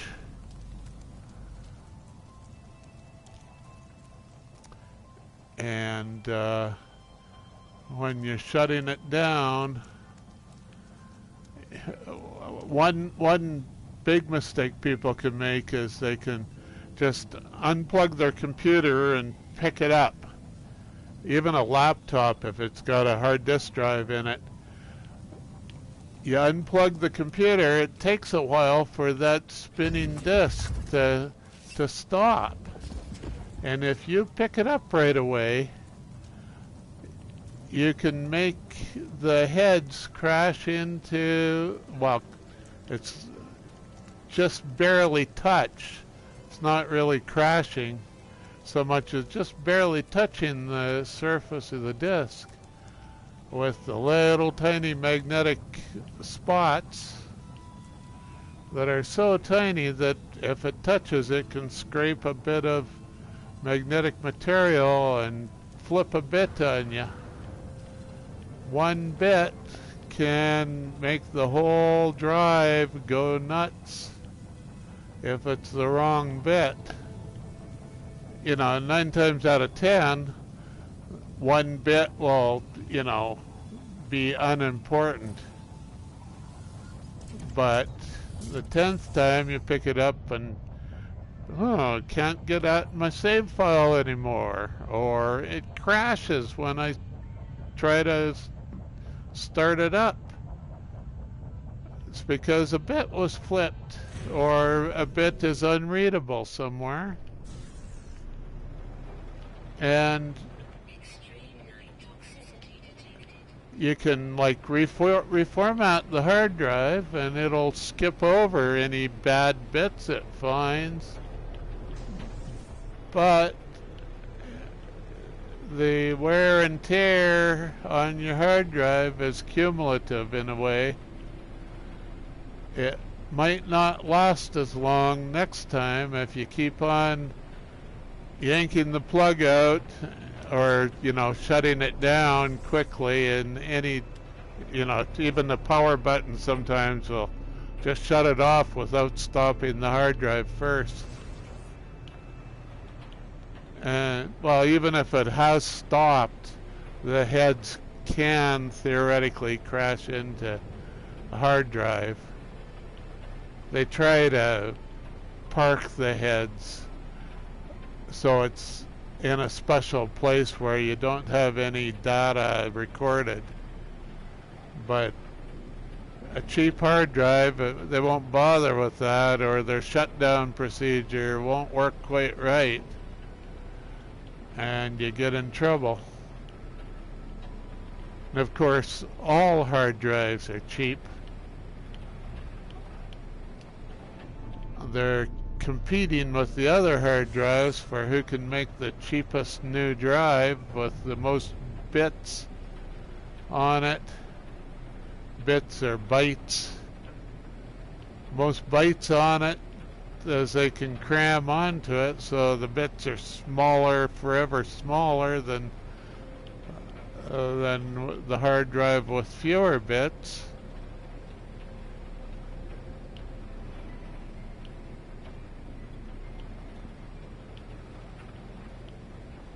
solid state memories did not suffer from that particular problem.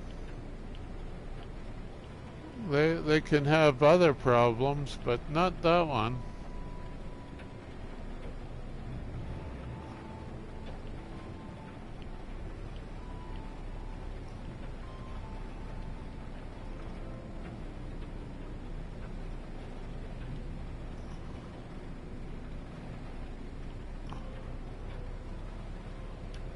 So, what am I doing?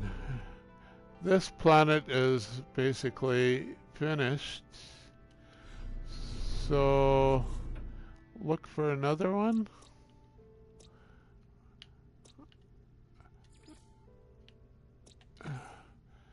What's this one look like? Underwater. Underwater. We could go to Negatash. Negatash.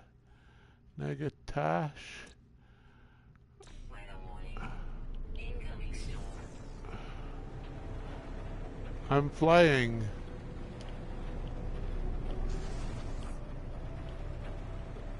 I don't know why I'm flying. Just babbling.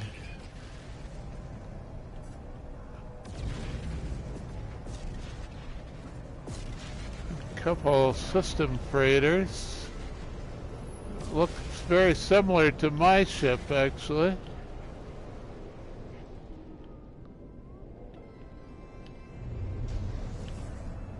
Yeah, I think you said that that's why you listen to me. You like the way I babble. All RED? All RED?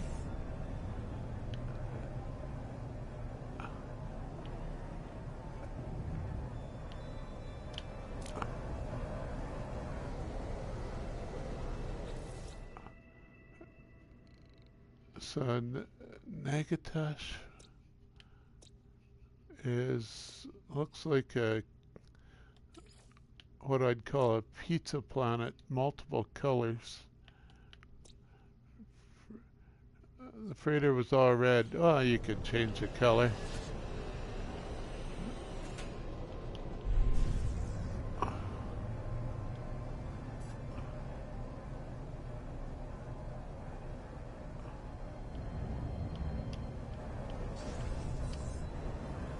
Yeah, it's pretty red. It's got a green stripe on the saucer here, a couple of green circles. And some darker decals painted on it. I don't know if that's just another shade of red.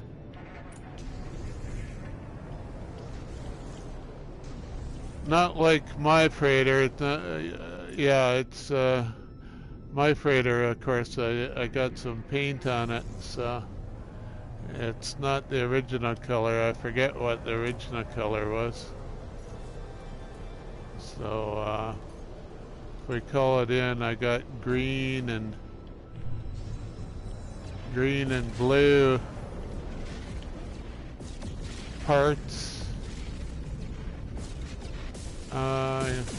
Just see the red and the green here, but I think we got blue as well. If yeah, the paint, the decals or paint or whatever it is are blue. Three different colors you can choose for your freighter, right?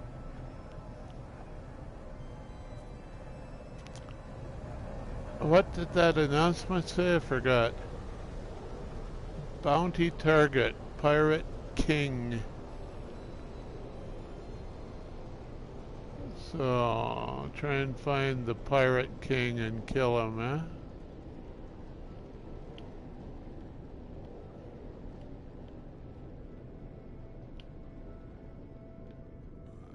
Here he is.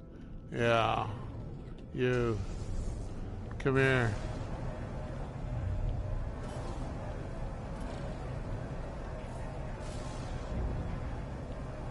Won't let me pulse to him.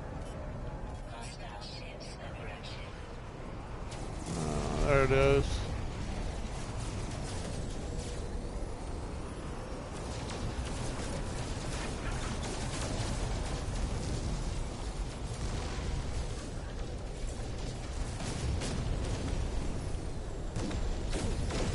Oh, blew up real good.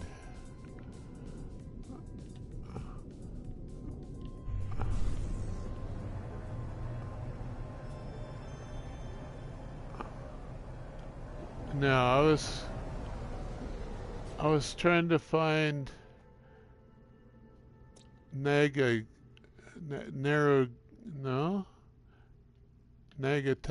Yeah, I think that was the one I was trying to find.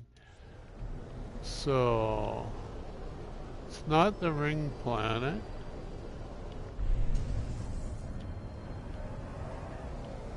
It's not this nearby one.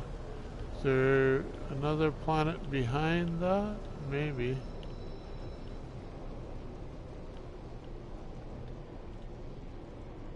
Egg B, Ryanat.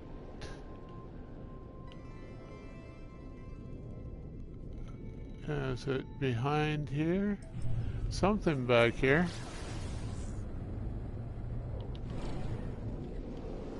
Is that it? Nagatosh.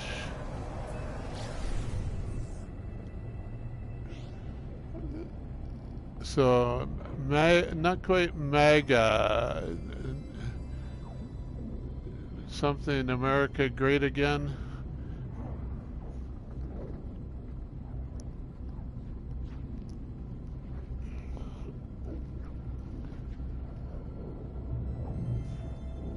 Freighter was all red, yeah.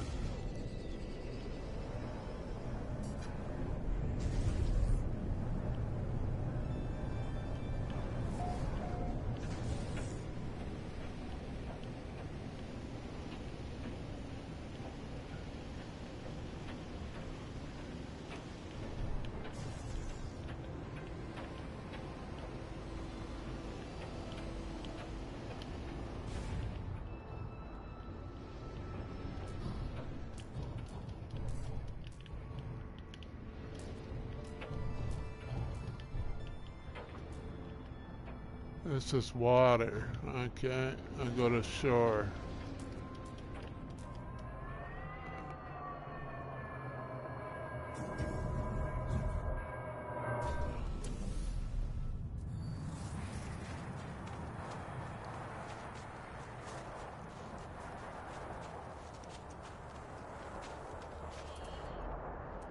Start scanning.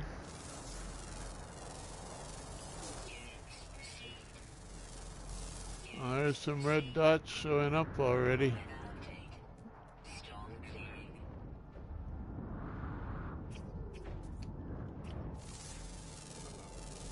Big woolly fella. Well, I thought he was woolly at first.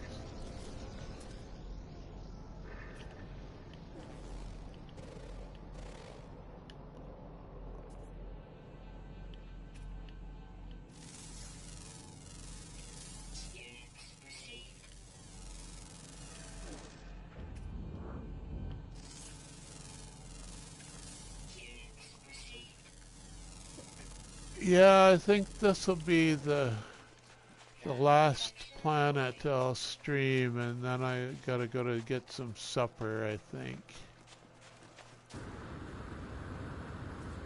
Get out of the stuffy old house for a whole little...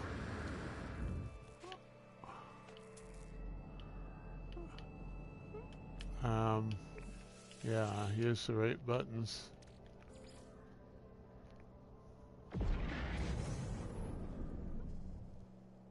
Yeah, gotta eat. Well, gotta eat as the enemy of gotta diet.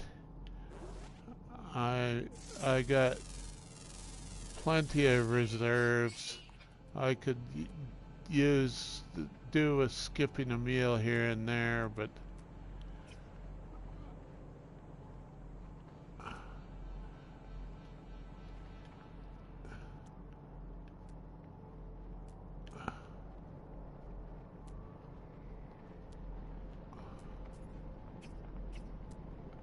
nighttime, and maybe some daytime creatures I'm missing. I got 3 out of 11. Ground always active. Ground lots of diurnals underwater. So we only got 1 red dot possible here. It's not terribly surprising. We're looking for the last creature that is on dry ground at night.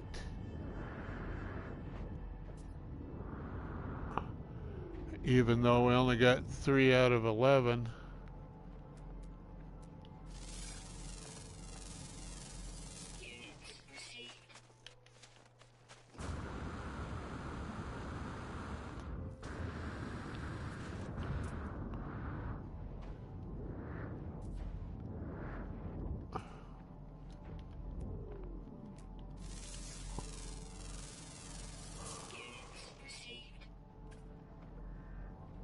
We might have trouble finding this fella. Maybe should jump in that lake and find some underwater guys instead.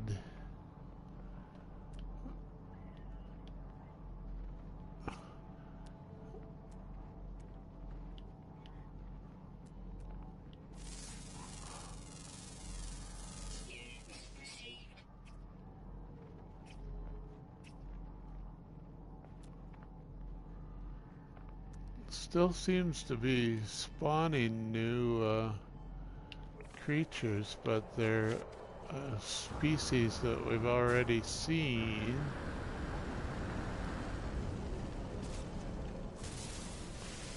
Get a little bit of carbon.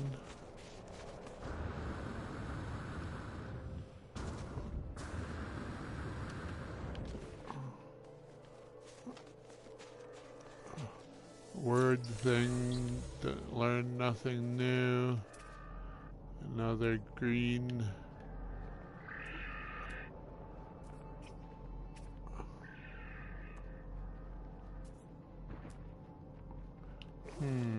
Okay, let's go down towards the lake here.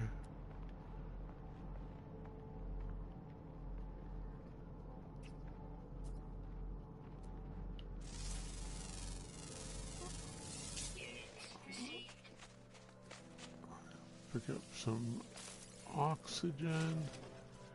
Might need it for our scuba gear, right?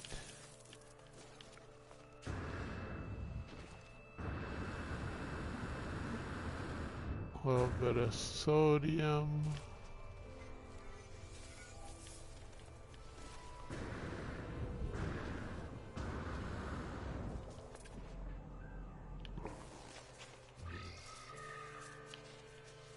Oh, I fed him.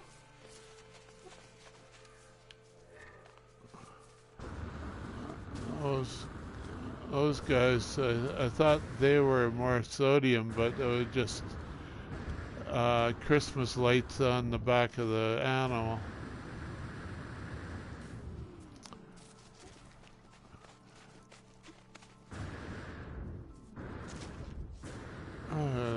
Lake was farther away than it looked, wasn't it? And it's bigger than it looked, which is good. Those little tiny lakes often don't support the deep water creatures that you're looking for. Found a crab right off the bat. Hopefully it was a hard one to find. There's another swimmer. More swimmers. Oh, those underwater creatures are showing up, getting themselves scanned quite nicely.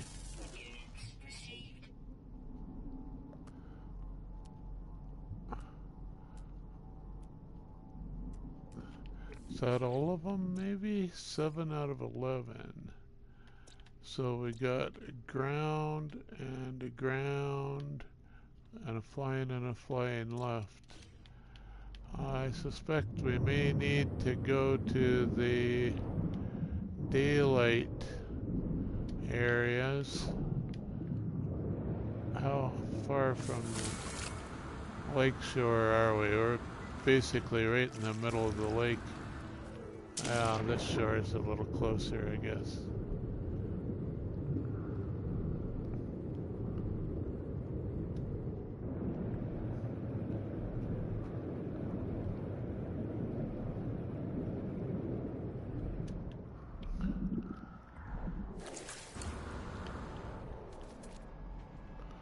So, we need daylight, don't we?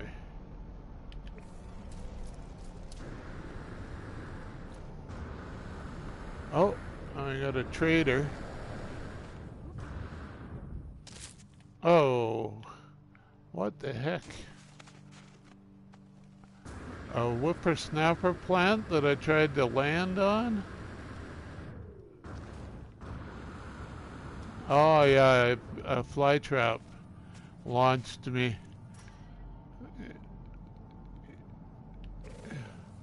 You didn't know that they could launch you like, or maybe you did know. They can launch you almost like the ocean vents.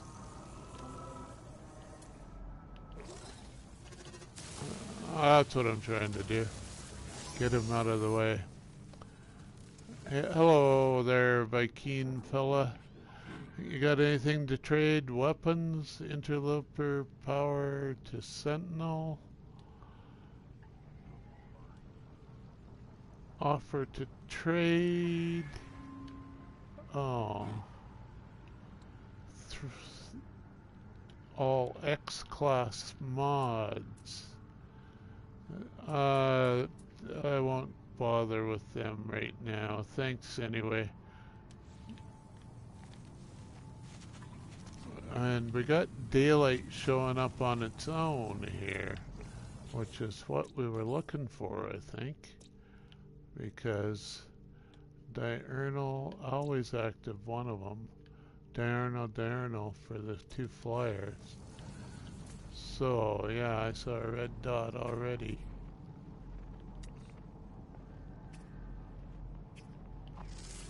There we go. One of the flyers.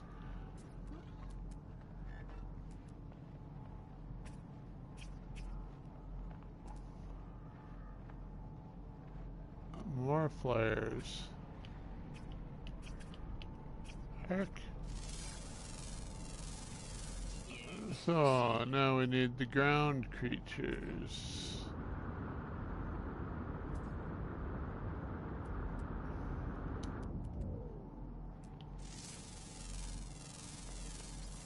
A rock.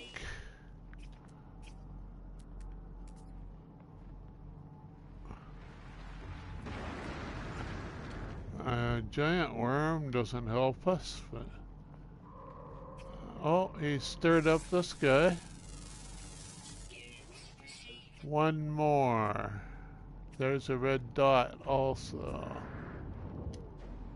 And that looks like another flyer. Is it a burrower? Oh, that's the giant worm, darn it. Giant worm red dot fooled me again.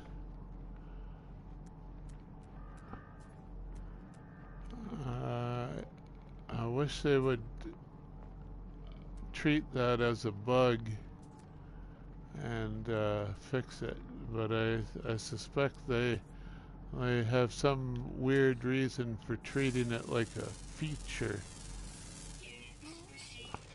They laugh at us every time we're fooled.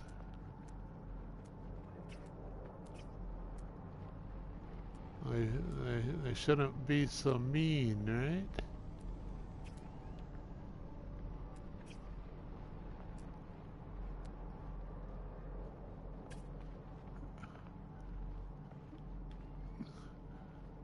Part of their policy of not really talking to the users.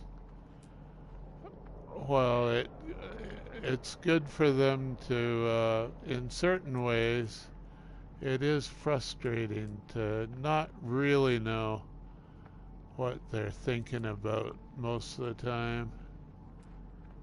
We have to guess,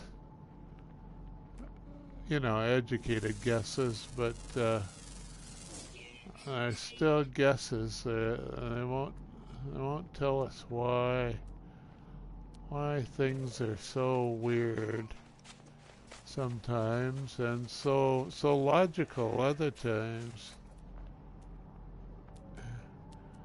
And I get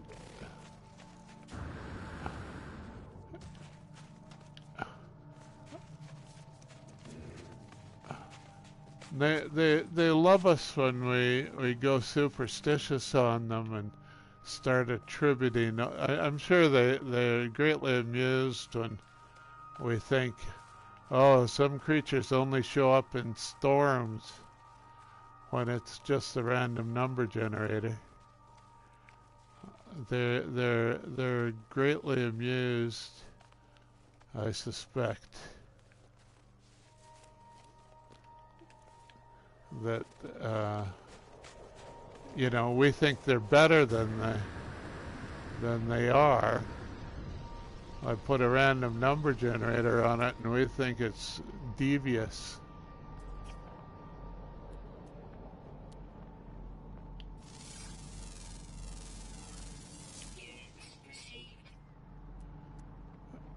One more red dot.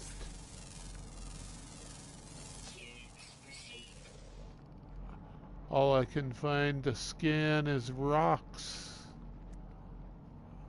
Rocks and plants. Roughly equal. Roughly equal rewards for them too, I think.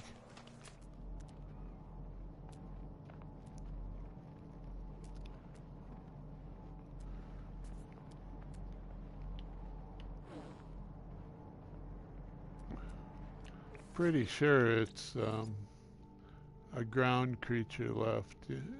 Rare ground diurnal. Oh, okay, so if it's getting dark out, 10 o'clock, still lots of daylight left. 10 a.m.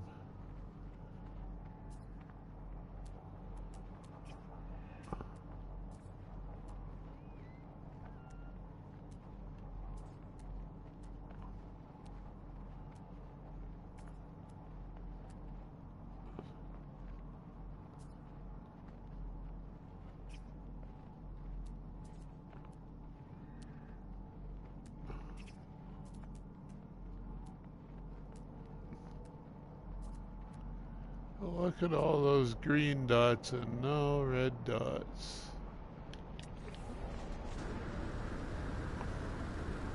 Do I have to relocate and get a new spawn?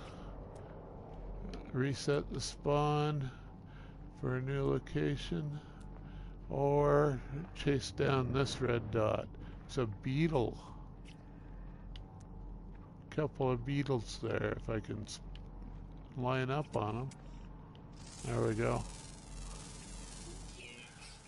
And that's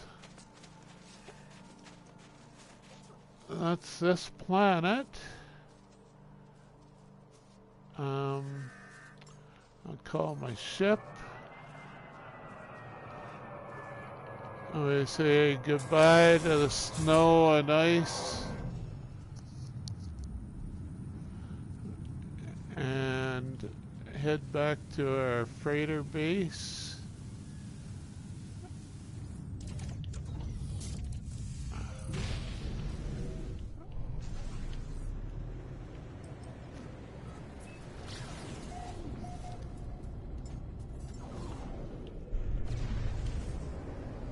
Yeah, that shows the blue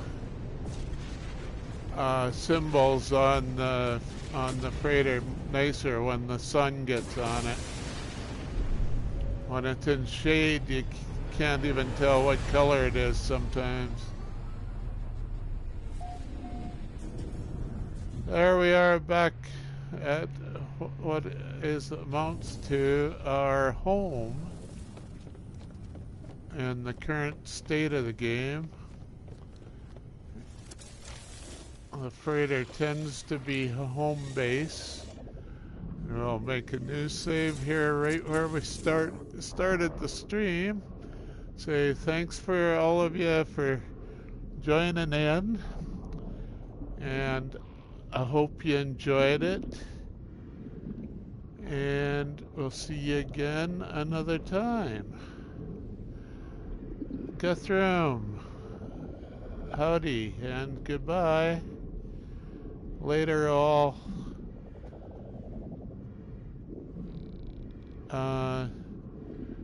Shut down. Find the right button.